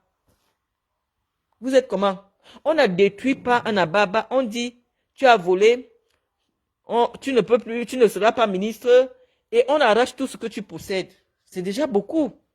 Mais le détruire comme ça, parce qu'on veut seulement qu'il meure en prison, il a fait quoi? Regardez du côté de Chantal. Il y a un de ses oncles là qui était DGB, je ne sais pas qu'on l'appelle, qui a conçu une terrible maison là, Antoine Samba. Antoine Samba a travaillé quand il dit qu'il vend le cacao, mais le gars là a un argent fou. Mais personne ne l'a jamais inquiété. Il a un argent fou, il est DGB, on l'a encore nommé même encore dernièrement, le gars est lourd. L'argent qu'Antoine Samba a, Ababa n'a jamais eu le quart de cet argent. Ababa n'a jamais eu le quart de l'argent que Antoine Samba a. Et attends qu'Antoine Samba n'a jamais été ministre. Nous, on dit que les petits ne peuvent pas laisser le pouvoir ou alors redemander le pouvoir avec des choses comme ça. Soit vous avez le pouvoir, soit vous ne l'avez pas. Avant, si tu veux te représenter, tu sors d'abord tous les gars petits de prison parce que il n'y a plus d'enjeu. Toi, tu veux te représenter en 2025 avec tous nos frères en prison. Et on va voter pour toi comment? On ne peut plus. C'est bon, puisque nous on est sûr qu'il pleuve, qu'il neige, qu'il vente. Ça, c'est pas un régime qui peut finir à 7 ans de règne. Donc, ça ne sert plus à rien. Il faut libérer nos frères qui sont en prison. Il faut les libérer. Et si vous ne libérez pas, nous, on ne vote pas pour vous. C'est simple. Regardez un gars comme Mbongo. Mbongo a occupé... Non, mais c'est d'abord un mec brillant. Il était tellement sûr de ce qu'il... C'est-à-dire qu'il est brillant. Quand tu vois Mbongo, tu vois un homme d'État. Tu vois Mbongo, tu vois un homme d'État. Mbongo a été directeur de cabinet civil. On n'a jamais dit que Mbongo prend l'argent des gens pour qu'on le nomme. C'est le seul directeur de cabinet civil qui est sorti. On n'a jamais dit qu'il taxe les gens, il prend l'argent des gens, il fait les choses mauvaises et tout ça. Il a été directeur. Les Camerounais ne se souviennent même plus. Mais Mbongo a été directeur de cabinet civil au Cameroun. Très jeune. Et je vous rappelle que Mbongo a presque grandi dans la maison du président, quand le président était premier ministre. Donc, Mbongo est comme son propre fils. Donc, Mbongo est directeur du cabinet civil. On trouve qu'il travaille bien. On le nomme ministre. On le nomme d'abord délégué général à la Sûreté nationale. Délégué général à la Sûreté nationale, je ne sais pas combien de gars du Djelobo Mbongo a mis à la police. Il a modernisé, c'est-à-dire que Mbongo est le père de la police moderne. Il a modernisé la police. Il a mis les gars petits comme ça à la police. Il a rempli. Il a amélioré les conditions de... Avant, les policiers étaient considérés comme les chiens au Cameroun. Ils n'étaient pas différents des enseignants. Tu vois un policier, tu vois ses habits percés, tu dis même que celui-ci travaille pourquoi? Mais Mbongo est venu donner les lettres de noblesse à la police camerounaise. Et les autres ont seulement récupéré pour s'appeler maintenant père de la police. Mais c'est Mbongo qui a amené la police moderne. Quand tu voyais les jeunes gars commissaires désormais, les gars étaient frais. Parce que Mbongo a amené un vent nouveau à la police. Le président a dit qu'il travaille bien. On l'a nommé ministre de la Défense. Je ne sais pas, vous voyez le parcours d'un gars. Ministre de la Défense. Le gars est parti là-bas. Si on connaît aujourd'hui le génie militaire, c'est Mbongo qui a révolutionné le génie militaire. L'armée était partout pour arranger les routes. On avait l'impression que le ministère de la Défense est devenu le ministère des Travaux publics. Le ministère de la Défense je dis qu'il a révolutionné le ministère de la Défense. Il a bien travaillé. Le président a dit que ok, tu travailles bien. Tu travailles vraiment bien. Va t'occuper du problème des transports. C'est-à-dire tout ce qui est les avions, les trains et tout ça. Essaye un peu de gérer parce que tu es mon meilleur soldat. Le président l'a nommé ministre des Transports. Il est au transport tranquillement. On l'envoie. Je ne sais pas qui a créé cette histoire. On dit que va représenter le président en Chine. Chez les Occidentaux ou chez les Asiatiques, quand un ministre arrive en tant que représentant de chef d'État, ça veut dire que tous les honneurs qui devaient être réservés au président sont réservés à son représentant. C'est comme ça que les Chinois et les Européens comprennent la chose. Les gens sont partis avec Mbongo en Chine. Ils ont filmé Mbongo pendant que on avait demandé qu'il fasse la revue des troupes. Des revues des troupes armées de la Chine. Donc normalement, déjà lui c'est un énarque qui sort de l'ENAM. Donc il a fait son service militaire. Il sait comment on fait la cadence. Devant l'armée, quand tu fais la revue des troupes, le gars a fait la cadence. Les gens ont pris la photo. Ils sont venus avec Yaoundé. Dit que regardez le gars, il a déjà les allures présidentielles. Il veut déjà prendre le pouvoir. On doit le mettre en prison. On ne sait pas ce qui s'est passé. On est venu arrêter Mbongo. Mbongo est en prison. Non seulement il est en prison, mais on prend sa femme, on met en prison avec lui. On dit qu'il veut le pouvoir. On dit, parce que si on veut prendre tout le monde qui a volé, je ne sais pas. Quand moi je vois les enfants de Madame Chantal Biya, ils ont à peu près 30 ans, mais les gars roulent dans les voitures de 200, 300 millions, ils ont un argent pas possible. On dit qu'ils font les marchés. Si on veut commencer à fouiller que qui a pris l'argent du Cameroun, qui n'a pas pris, je ne sais pas qui ne va pas aller en prison au Cameroun. Je ne sais pas, mais on dit qu'il a pris l'argent avec sa femme. Il est en prison actuellement avec sa femme. C'est-à-dire qu'on détruit psychologiquement. Parce que vous ne savez pas ce que c'est que la prison. Quand un homme est en prison et sa femme est dehors, de temps en temps, elle lui apporte à manger. De temps en temps, elle remonte un peu le moral. Mais quand toi, tu es en prison et tu vois encore ta femme en prison, c'est qu'on veut seulement te tuer. On veut finir avec toi. Et c'est ce qui arrive actuellement à cet homme du Djai-Lobo qui a rempli les gens dans l'armée, qui a rempli les gens à la police, qui a rempli les gens partout. Et vous du Djai-Lobo, vous voulez vous asseoir, parce qu'il dit que si on ne libère pas nos frères, nous on n'est plus là. On n'est plus là. C'est simple parce que, voilà Franck, on dit que Franck veut le pouvoir, pourquoi on n'arrête pas Franck? Est-ce que c'est un crime de dire que si le père est fatigué, vu mon parcours, puisque Mbongo a le parcours que Paul Biya, à peu près, hein, parce que Paul Biya n'a pas été ministre. Voilà la seule chose que Paul Biya a été directeur de cabinet civil, secrétaire général, premier ministre. Mais Mbongo a eu le parcours que Paul Biya a eu à l'intérieur de l'administration camerounaise. Donc, en principe, lorsqu'on dit qu'on regarde les profils présidentiables, il avait le profil. Est-ce que vous empêchez les gens d'avoir l'ambition? Si vous dites que même sa façon de marcher, même sa façon de saluer, il veut déjà saluer les gens comme le président. Mais il a grandi dans la maison du Paul Biya. Mbongo a grandi parce qu'il venait souvent suivre les Louis Paul Moutazé. Donc, il a grandi avec les Louis Paul Moutazé dans la maison de Paul Biya. Tu vis chez quelqu'un, à l'époque, Paul Biya n'avait pas d'enfant. Donc, ils ont pris les manières du président. Quand vous voyez Franck marcher, quand vous voyez Franck parler, Franck parle comme Paul Biya. Parce que quand tu vis avec quelqu'un, un moment, tu prends ses mimiques. Donc, ce n'est que normal si Mbongo commence à marcher comme Paul Biya, à parler comme Paul Biya, à voir la gestion. Il a grandi dans la maison de Paul Biya. Il fait quoi en prison? Et on lui donne combien? 30 ans de prison. 30 ans de prison. Or, ses maisons sont visibles. Ses avoirs sont visibles. Quand tu prends un homme de 62 ans, tu lui donnes 30 ans de prison. Il a fait quoi? Vous les boules, c'est pour vous que vous les petits, parce que c'est à vous que je suis en train de parler là maintenant, parce que c'est vous, j'ai pas envie de dire que vous avez le problème. Les Camerounais, ont déjà trop souffert. Quand on prend quelqu'un comme Bongo, on lui donne 30 ans de prison. Alors que nous tous nous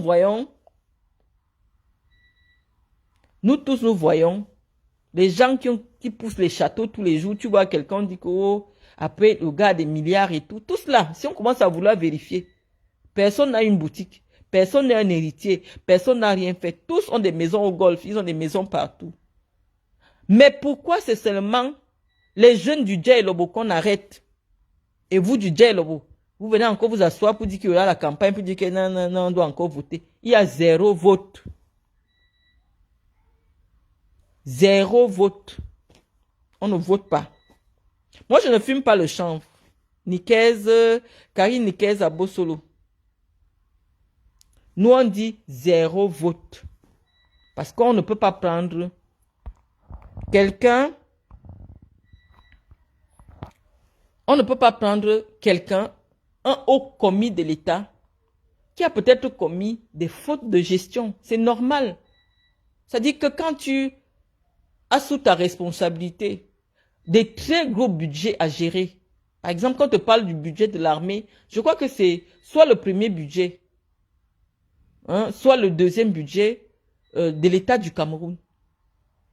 Forcément, si on ne contrôle pas, si on ne met pas un système de contrôle, on n'informatise pas tout le système, qui est peut-être un guichet unique de ceci, oui, il y aura toujours des dérives. Donc, ce n'est pas la faute du ministre, c'est la faute hein, soit du premier ministre, soit du chef de l'État. Il doit dire, désormais, tous les marchés de l'État sont payés à un seul endroit. Désormais, l'ordonnateur de tout ce qui concerne les marchés de l'État, c'est une seule personne. On vient seulement vous livrer. Il n'y aura plus les détournements. Je parle de manière simpliste parce que malheureusement, il y a aussi des gens qui n'ont pas trop étudié, qui veulent m'écouter. Quand vous voyez une Amazon qui s'assoit pour dire qu'elle vient m'écouter, vous voyez un peu le niveau où je suis. Donc pour vous dire qu'il y a des gens qui n'ont pas traversé même le CP, qui sont sur ma page et qui veulent bien écouter ce que je dis. Je dis que nous, dans le Djei Lobo, moi, je parle pour moi, hein, et des gens qui me suivent. Nous, on a dit que si Ababa n'est pas dehors, si Mbongo n'est pas dehors, si Bemengue n'est pas dehors, nous, on ne vote pas. Nous, on ne représente rien dans l'échiquier électoral. On ne représente rien. Donc, ce qu'on dit, ce que moi-même je dis, même ça s'arrête seulement sur ma page Facebook. Mes diplômes du dimanche, avec mes diplômes du dimanche, je suis en train de dire que il faut que Biya quitte le pouvoir en libérant ses propres frères qu'il est venu ramasser dans nos villages, qui les amène devenir des hommes à Yaoundé. Il les amène devenir des hommes à Yaoundé, il en a fait des prisonniers. Nous on dit qu'on n'est pas d'accord. C'est simple. Tu viens ramasser les enfants des gens dans les villages, tu dis que oh, je vais faire de vous des grands hommes. Maintenant c'est devenu des prisonniers. Nous on dit qu'on n'est pas d'accord. On n'est pas d'accord et ce n'est que normal. C'est ça la politique. Tu ne peux pas venir ramasser les plus valeureux parmi nous pour dire que oui, je vais faire de vous des hommes. Et aujourd'hui, les détruire leur vie. Détruire leur vie et tu reviens au village pour dire qu'on doit encore faire que tu sois président. Non, on n'accepte pas. C'est aussi simple que ça. Je parle pour moi, hein. Je dis que je n'accepte pas. Ceux qui vont accepter, vont accepter. Ceux qui vont accepter, vont accepter. Je parle pour moi. Je ne parle pas pour les autres. Moi, on dit que je suis devenue folle. On dit même que je fume déjà le chanvre. On dit que je fais la dépression parce que je n'ai pas où dormir. Je dors dans un coin de rue. Mais je suis devenue comme quelqu'un, on dit, né de nouveau. Il ne fallait pas que je revienne au Cameroun. Parce que quand j'étais ici en France, je sors avec ma voiture, mes enfants se soignent et tout. Oh, j'étais à fond derrière vous. Mais quand je suis venue, j'arrive à l'hôpital du district de Samolima. Il n'y a pas une couveuse. Les femmes accouchent sur une table en bois. J'étais dépassée. J'étais dépassée. J'ai dit que Seigneur, nous, on a eu le pouvoir pendant 40 ans. On dit que le monsieur qui dirige ce pays est né ici. On dit non, c'est pas possible. Ce n'est pas possible. Nous, on dit que ce n'est pas possible. Soit nous, on a eu le président, soit on n'a pas eu le président. Serge Tamba, Je vais te répondre parce que tu m'as envoyé ta vidéo. Je sais que toi et moi, on est tellement amis que malheureusement, on sait que tu fais les vidéos, il fallait me répondre. On est tellement proches, toi et moi, que tu n'as pas voulu me toucher. Mais j'ai quand même écouté ta vidéo et j'ai voulu te répondre. Serge Tamba, c'est toi qui as fait la vidéo de la route qui va à Samelima. Tu as pleuré ou tu es devenue une pleureuse professionnelle, c'est-à-dire que les gens te payent pour venir pleurer pour les causes sur Facebook. Mais c'est ta vidéo qui m'a fait mal, Serge Tamba. Tu as pleuré quand tu as vu la route qui amène dans le village du président. Je t'ai vu couler les larmes. Et comme moi, je ne suis pas comme toi, je ne peux pas me mettre à pleurer. La seule chose que je dis, c'est que vraiment, notre frère a été président. La pire route départementale, c'est ça qui va dans notre département. Et nous, on dit que soit il est président, soit il n'est plus président. S'il n'est plus président, d'ailleurs, même s'il va encore être président, nous, on n'est plus là. Pourquoi ça vous fait mal? Parce que la pire route départementale, moi, je vois les routes qui mènent dans les villages du président, des présidents africains. C'est la seule route qui doit être même en autoroute. Parce qu'en principe, sur le plan de la sécurité, il aime aller dans son village en voiture.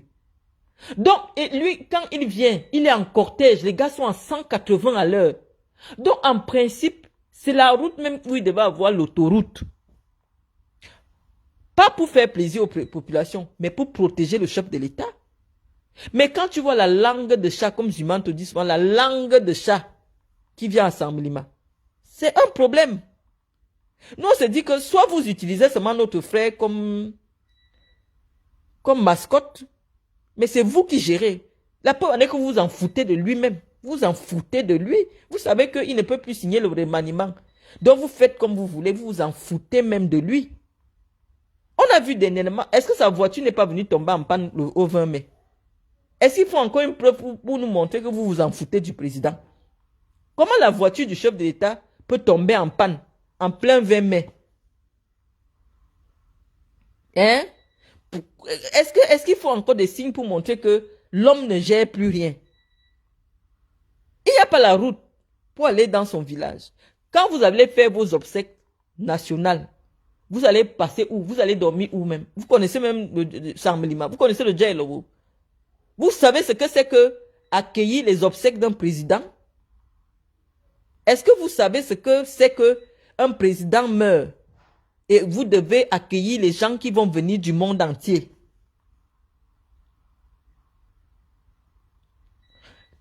Quand vous voyez Samelima, j'appelle les gars de Samelima ici, les D4, venez un peu vous asseoir ici. Quand vous-même vous voyez la ville de Samelima, est-ce que c'est une ville qui peut accueillir un grand deuil? Les gens vont dormir où? Les gens vont manger quoi? Ça veut dire que l'embouteillage qu'il y aura, parce que la route est tellement petite, l'embouteillage qu'il y aura, l'enterrement c'est fini, les gens ne seront pas arrivés à Samelima. Donc, au moins si vous ne voulez pas aider les Camerounais, commencez quand même à préparer qu'il y aura bientôt un grand deuil chez vous. Parce que vous montez, vous descendez, il y aura un grand deuil chez vous. Il y aura un grand deuil. Même si vous montez, vous descendez, il y aura le grand deuil chez vous. Vous allez enterrer l'homme le plus important d'Afrique actuellement. Vous là-bas, vous les gens de Samelima. Parce que quand tu arrives à Samelima, rien qu'à l'entrée, et Wovioy. Commencez même à préparer, non, le grand deuil. Parce qu'il y aura un grand deuil. Il n'y aura pas la place pour dormir. Il n'y aura pas la place de parking. Il n'y aura rien. Lui, il sera déjà parti. La honte, ce sera sur vous. Mais je sais que vous n'avez pas honte. Parce que vous êtes des zombies. Regardez la ville qui va accueillir les chefs d'État d'Afrique, les chefs d'État d'Europe. Ça veut dire que même Macron sera là-bas. Vous savez ce que c'est que le deuil d'un président? Est-ce que vous savez ce que c'est que les obsèques d'un président? Et pas n'importe quel président. Parce que ce ne sera pas n'importe quel président qu'on va enterrer. Ce sera l'homme qui a battu tout le Highlander. L'homme qui a battu tous les records. C'est lui que vous allez enterrer là-bas. Donc il n'y aura pas la place. Commencez au moins à rendre votre village là à la dimension de l'événement que inéluctablement vous allez organiser. C'est-à-dire que même si vous voulez, que vous le vouliez ou non, cet événement, au moins c'est celui-là qui va arriver. Vos Jeux olympiques, parce que ce sera pire que les Jeux olympiques. vos Jeux olympiques arrivent. Commencez à préparer les Jeux olympiques. Ça ne va pas se passer à Bolova. Ça va se passer là à Samulima et à Muyumesala. Donc, que vous le vouliez ou non, ça doit se passer là-bas. Donc, en principe, commencez à préparer. Donc, laissez-nous dire que nous, on fait la politique. Commencez à préparer au moins que bientôt, dans 10 ans, parce que le président va mourir même à 100, même à 105 ans, même à 110 ans. Dites que vous, que dans 10 ans, mettez même l'échéance dans 10 ans, quand il va terminer le mandat que vous allez lui donner en 2025. Ce sera dans 10 ans. Commencez à préparer parce que les travaux qu'il faut à Samulima pour organiser les obsèques de Paul Biya, ça doit durer 10 ans. Samulima n'est pas encore à la dimension d'accueillir les obsèques de Paul Biya. Vous savez même qui est Paul Biya? Vous savez même qui est cet homme-là? Je dis que c'est l'Afrique, c'est l'Asie. Les gens vont partir de partout pour venir enterrer ce monsieur. Et votre village, je ne sais pas, n'est pas à la dimension. Donc, comme vous savez qu'il y a encore au moins 15 ans, il va vivre dans 15 ans, commencez encore à faire les travaux pour qu'au moins dans 15 ans, le village de Paul Biya ressemble au village qui va accueillir les obsèques à la dimension de cet homme-là. Donc, est-ce qu'il sera encore là pour choisir? Parce que maintenant, c'est l'État du Cameroun. Quand tu as servi l'État au niveau de Paul Biya, ce n'est plus toi qui décides de là où on t'enterre. Parce que Paul Biya ne s'appartient plus. Vous comprenez? Quand celui qui me dit que non, il va dire qu'on l'enterre en Suisse, non. Dès qu'il est couché là, il ne s'appartient plus. Il devient le problème de l'État du Cameroun. Parce que si on peut enterrer les petits policiers avec le drapeau du Cameroun, les petits ministres avec les drapeaux du Cameroun, avec des policiers des officiers qui sont aux ordres et tout, imaginez-vous ce que c'est que, ce que seront les obsèques d'un président. Donc, moi je vous dis, vous les gens de Samulima là, que votre village n'est pas encore à la dimension de l'homme que vous allez enterrer un jour. Votre village là n'est pas encore à la dimension. Donc, commencez au moins à construire les petits hôtels, à arranger. Parce que les gens vont partir de partout. Assemblement. Dès qu'il y a seulement un petit deuil d'un petit fonctionnaire, il n'y a même plus où dormir. Les gens commencent à chercher ce qu'ils vont manger. Dès qu'il y a un petit directeur de l'administration centrale, là, il n'est même pas directeur de l'administration centrale. Dès qu'il y a un petit directeur qui meurt là, parce qu'à Samulima, oui, les ministres, c'est les anciens ministres qui décèdent. Il n'y a pas encore eu un ministre en fonction qui décède. Donc, vous n'avez même pas encore su ce que c'est que les obsèques d'un ministre en fonction. Généralement, c'est les anciens ministres. Il a été ministre il y a 20 ans, il a été ministre il y a 10 ans. Mais vous n'avez même pas encore eu les obsèques d'un ministre en fonction. Pour que vous ayez un peu l'idée de ce que ça peut représenter.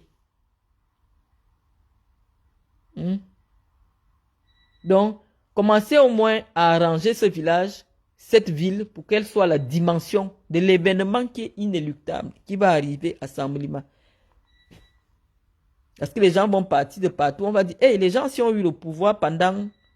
Vous dites qu'ils ont eu le pouvoir, ils ont eu le pouvoir pendant 50 ans. On dit, ah, et il n'y a même pas la route. Et il n'y a même pas l'eau. Il n'y a même pas l'hôtel. Il n'y a rien. On dit que non, il n'y a rien, c'est comme ça. Donc, ce sera la honte pour vous. Et comme les Camerounais vont partir de partout pour venir voir, vous allez attendre même encore 200 années pour que les Camerounais acceptent encore qu'un boulot soit président un jour. Parce qu'on va savoir que vous là, ça ne vaut pas la peine. C'est-à-dire que la bonne charité commence par soi. Si toi-même, tu n'arrives pas à arranger là où tu dors, tu vas arranger la maison de qui, en fait? Si toi, tu n'arrives pas à bien arranger où tu dors, tu vas aller arranger chez qui?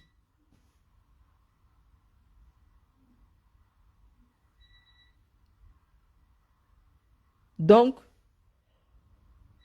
j'ai dit que tous les jours, on va commencer à venir sensibiliser à travers. On commence comme si c'était les petits japap, mais on sensibilise pour dire que les Camerounais ne sont pas la dimension de Paul Biya. Actuellement, les ministres s'en foutent de Paul Biya. Chacun fait comme il veut. Qui viennent nous expliquer pourquoi les routes ne sont pas terminées? Qui viennent, les ministres, comment on peut faire? Regardez ici en France. Dès qu'il y a quelque chose qui bloque, il y a remaniement. Dès qu'on voit qu'un ministre, il a voulu passer une loi, ce n'est pas passé. Ou alors la loi qu'il propose ne convient pas aux Français. On le remplace. On change même les premiers ministres ici, quitte à aller apprendre les enfants. Pour mettre les enfants premiers ministres. On change. Pourquoi? Parce que on ne peut pas continuer avec un gouvernement qui ne marche pas. Si le président continue à maintenir son gouvernement qui ne marche pas, qui ne résout pas les problèmes des Camerounais, qui ne propose rien pour améliorer les conditions de vie des Camerounais, pourquoi ce gouvernement ne change pas? Ça veut dire que s'il ne change pas le gouvernement, ça veut dire qu'il est d'accord avec ce que le gouvernement fait. Et donc, s'il veut être solidaire de ce que le gouvernement que moi je vois, le gouvernement qui fait boire l'eau des mares aux Camerounais, bah, moi j'estime alors qu'il ne doit plus rester au pouvoir. On ne peut plus, il ne peut plus se représenter. Il ne peut plus se représenter, donc il n'a plus la main, le président n'a plus la main. Actuellement, là, regardez le Cameroun. Normalement, il y a des ministres qui devaient sauter, hein, en principe. Hein, parce que un ministre trouve des solutions. Même si l'État n'a pas les moyens, il trouve des solutions, il cherche des partenariats. L'État a même déjà tout mis, tout l'ordonnancement juridique pour permettre à l'État de lier des partenariats avec les privés. Ça veut dire qu'il y a beaucoup de solutions pour aider les Camerounais. Hein? Donc, si on ne trouve pas de solutions pour aider les Camerounais, ça veut dire que la machine grippe. Et moi, j'ai trouvé là où la machine grippe, c'est que le président n'est plus là. Parce que c'est devenu la cour du roi Péto. Et quand c'est la cour du roi Péto, ça veut dire que celui qui devait diriger n'a plus la main. Vous savez, les gens s'en foutent. Il n'y a rien. Tout le monde dit que nous aussi, tout le monde attend. Mais on ne peut pas attendre indéfiniment. Les Camerounais ne peuvent pas attendre indéfiniment. Donc les Camerounais doivent répondre en 2025 pour ou contre le fait qu'on boive l'eau des mers, de la mare d'eau. C'est-à-dire que là où le porc se lave, c'est là que tu vois l'être humain venir pousser comme ça les cacas du porc pour chercher l'eau à boire. C'est pas sérieux. Hein? Ce n'est pas sérieux. Donc ne prenez pas ça. Si vous prenez ça comme une affaire personnelle de Marlène Mfoutou, vous vous êtes trompé de débat. Et on vous a trompé encore à nouveau. Moi j'ai été là-bas. J'ai été là-bas, je viens de passer 3 ans là-bas. Et c'est à cause de tout ce que j'ai vu. J'ai dit, même Dieu ne va pas me pardonner. Moi, je crois en Dieu. Hein. Même Dieu ne va pas me pardonner. Parce que Dieu m'a donné, ce n'est pas tout le monde qui a la puissance que j'ai. C'est-à-dire que vous êtes sur Facebook. Les mêmes choses que je dis, vous avez dit, tous les jours, vous faites les directs, vous dites la même chose. Mais comme c'est moi qui parle, j'ai l'impression que je suis allé secouer, je suis allé toucher. La preuve en est que quel est votre premier réflexe? Oh Marlène, ils vont te tuer. Oh Marlène, ils vont te tuer. Oh Marlène, ils vont te tuer. Ce n'est que ça que vous me dites. Parce que vous savez que le tout, si j'ai cassé le vrai papo. Oh, c'est la même chose que vous dites. Hein.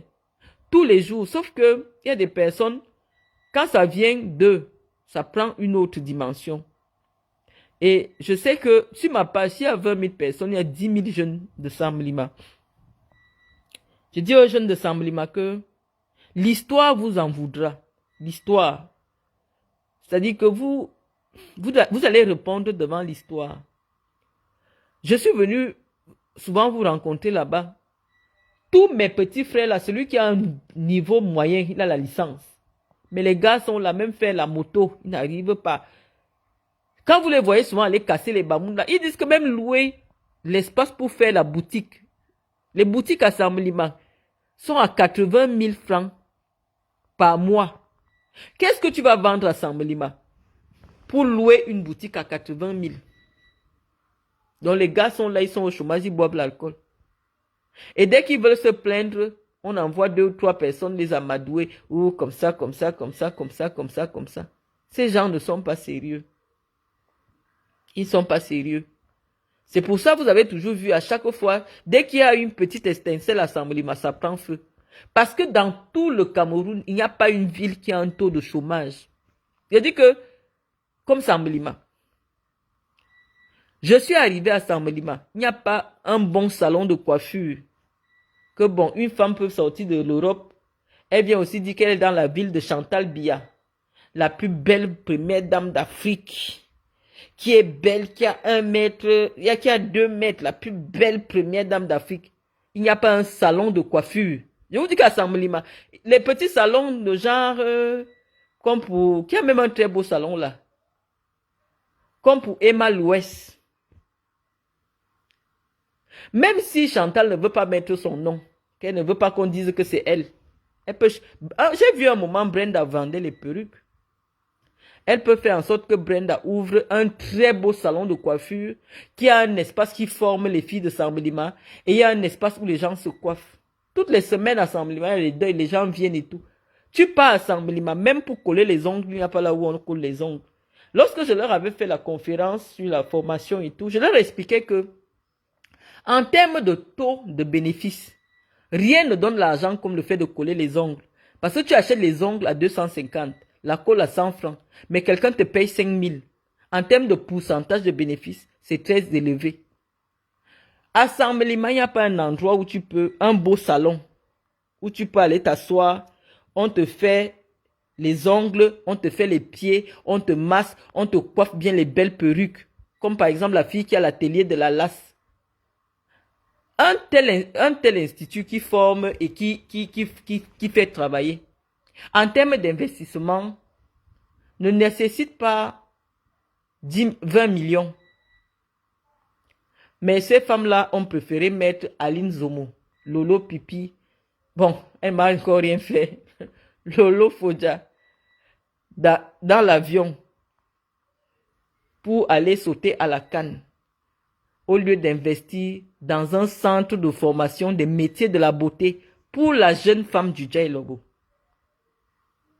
Les filles de Djailobo sont comme ça. Il n'y a rien, il n'y a que la bière. Et quand elles finissent de boire, elles s'asseyent, elles insultent. Elles ne savent même pas qu'elles ont une première dame. Elles ont une belle sœur, on dit que c'est la plus belle femme d'Afrique. Ils devaient avoir les meilleurs centres de formation de la beauté. Ils devaient avoir les meilleurs centres. Parce que vous avez quand même la plus belle première dame de l'Afrique. Donc, en principe, quand on vient dans sa belle famille, parce qu'il y a déjà sa famille, on devait trouver vraiment les belles boutiques, en fait, même si ces boutiques lui appartiennent, mais quand quelqu'un vient, que ce soit les petits Champs-Élysées, les filles allaient même partir de Sambalima pour dire que non, si tu veux les beaux sacs, c'est à Sambalima. Les filles allaient partir de Yaoundé pour venir découvrir Sambalima. Hein? Non, Lolo, excuse-moi, pardon. C'est parce qu'à force d'entendre que Lolo pipi, pardon, excuse-moi. Lolo Fodja, je l'aime bien, elle est très belle. Je l'aime bien. Lolo, j'aime bien Lolo. Elle est intelligente, même comme elle n'a pas été à l'école, mais elle est intelligente. J'aime bien Lolo. Donc, Lolo, pardonne-moi. C'est sorti Lolo pipi parce que je voyais les gens écrire Lolo pipi. Pardonne-moi. Donc, j'ai déjà demandé pardon 10 fois à Lolo. Pardon, Lolo ne me clash pas. Donc, j'étais en train de dire que, en principe, même si la première dame n'a pas poussé l'école loin, elle connaît les choses de la beauté. Elle devait penser à la jeune fille du Djailobo. Et dire que non, comme elles sont là, elles sont soulades, elles boivent l'alcool en longueur de journée, elles font les pères, elles ont les 10 enfants, 10 pères. Je vais leur créer un petit centre de formation, au moins pour coller les laisses frontales, pour coller ceci. Et quand elles finissent, elles peuvent avoir une petite subvention de la mairie pour ouvrir leur propre petit salon et tout ça. Il n'y a rien. Donc, vous ne parlez pas à quelqu'un qui est en Europe, qui n'a jamais mis les pieds au Cameroun. Mais moi, je sors de là. Donc, je sors de là. J'ai mal. Je ne peux plus être là. Non, je dis ma part de vérité. Je tourne le dos. Moi, je ne viens plus là-bas. Mais je vous dis ma part de vérité. Devant Dieu, j'ai été là-bas. Je vois les jeunes filles de Sambalima. J'ai pitié. J'ai pitié.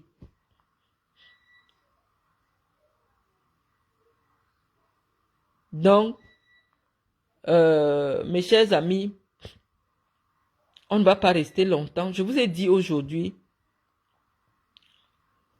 ce qu'il y avait à vous dire en ce qui concerne l'interpellation des femmes artistes des hommes de radio. Ils appellent Marlène, Marlène, Marlène, Marlène, Marlène. Parce qu'ils me sentent tellement proche d'eux alors qu'ils ne m'ont jamais vu. Hein? Marlène, Marlène, Marlène, Marlène. Non, le problème, ce n'est pas Marlène. C'est pour ça que je dis que les jeunes Camerounais, on a pris vos cerveaux. On a enterré ça où? On a enterré dans toutes les poubelles qui sont à Yaoundé là. Ce sont vos cerveaux qui sont dans les poubelles là. Le problème, ce n'est pas moi. Le problème n'est pas que je parle comme je veux à la première dame. Elle est la première dame, mais c'est ma belle-sœur. Elle est première dame, c'est pour les Camerounais. Vous êtes sûr que je suis camerounaise? Mais je parle à ma belle-sœur. Elle sait que les belles-sœurs dans le Djelobo, elles parlent comme ça.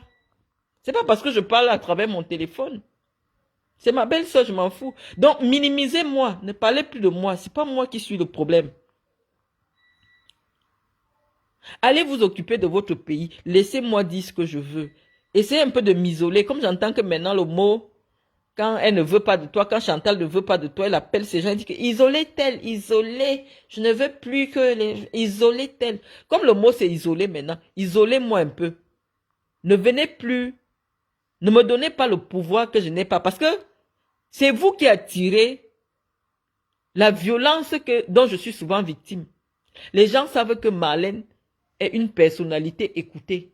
Que les gens l'aiment, que les gens ne l'aiment pas, qu'il soit de l'opposition, qu'il soit proche du régime, tout le monde écoute Marlène. Donc, si on montre aux gens que Marlène n'a rien, c'est une pauvre fille qui n'a rien à manger, elle n'est rien, avec ses faux diplômes du dimanche, les gens n'iront plus l'écouter. Hein? Or, les Camerounais aujourd'hui doivent comprendre que chacun de nous a son jour où Dieu va l'appeler. Ça veut dire que tu parles, tu seras appelé. Tu ne parles pas, tu seras appelé. Tu fais la politique, tu meurs. Tu ne fais pas la politique, tu meurs. Vaut mieux mourir en faisant les choses que tu aimes.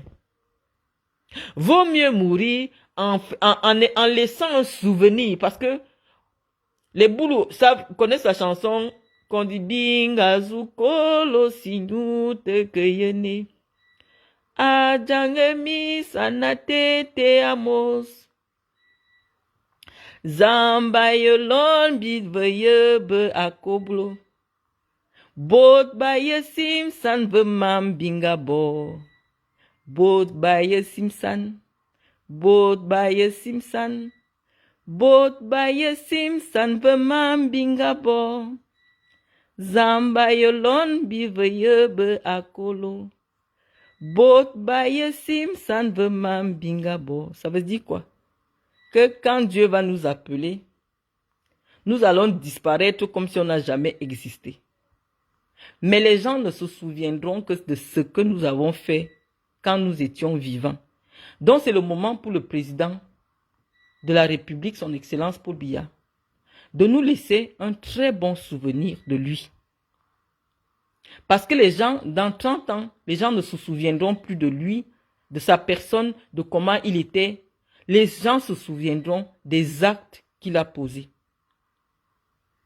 Donc, sur ce, je vais vous laisser. Je sais que vous aimez m'écouter. Je peux parler. Sauf que ma page n'est pas monétisée.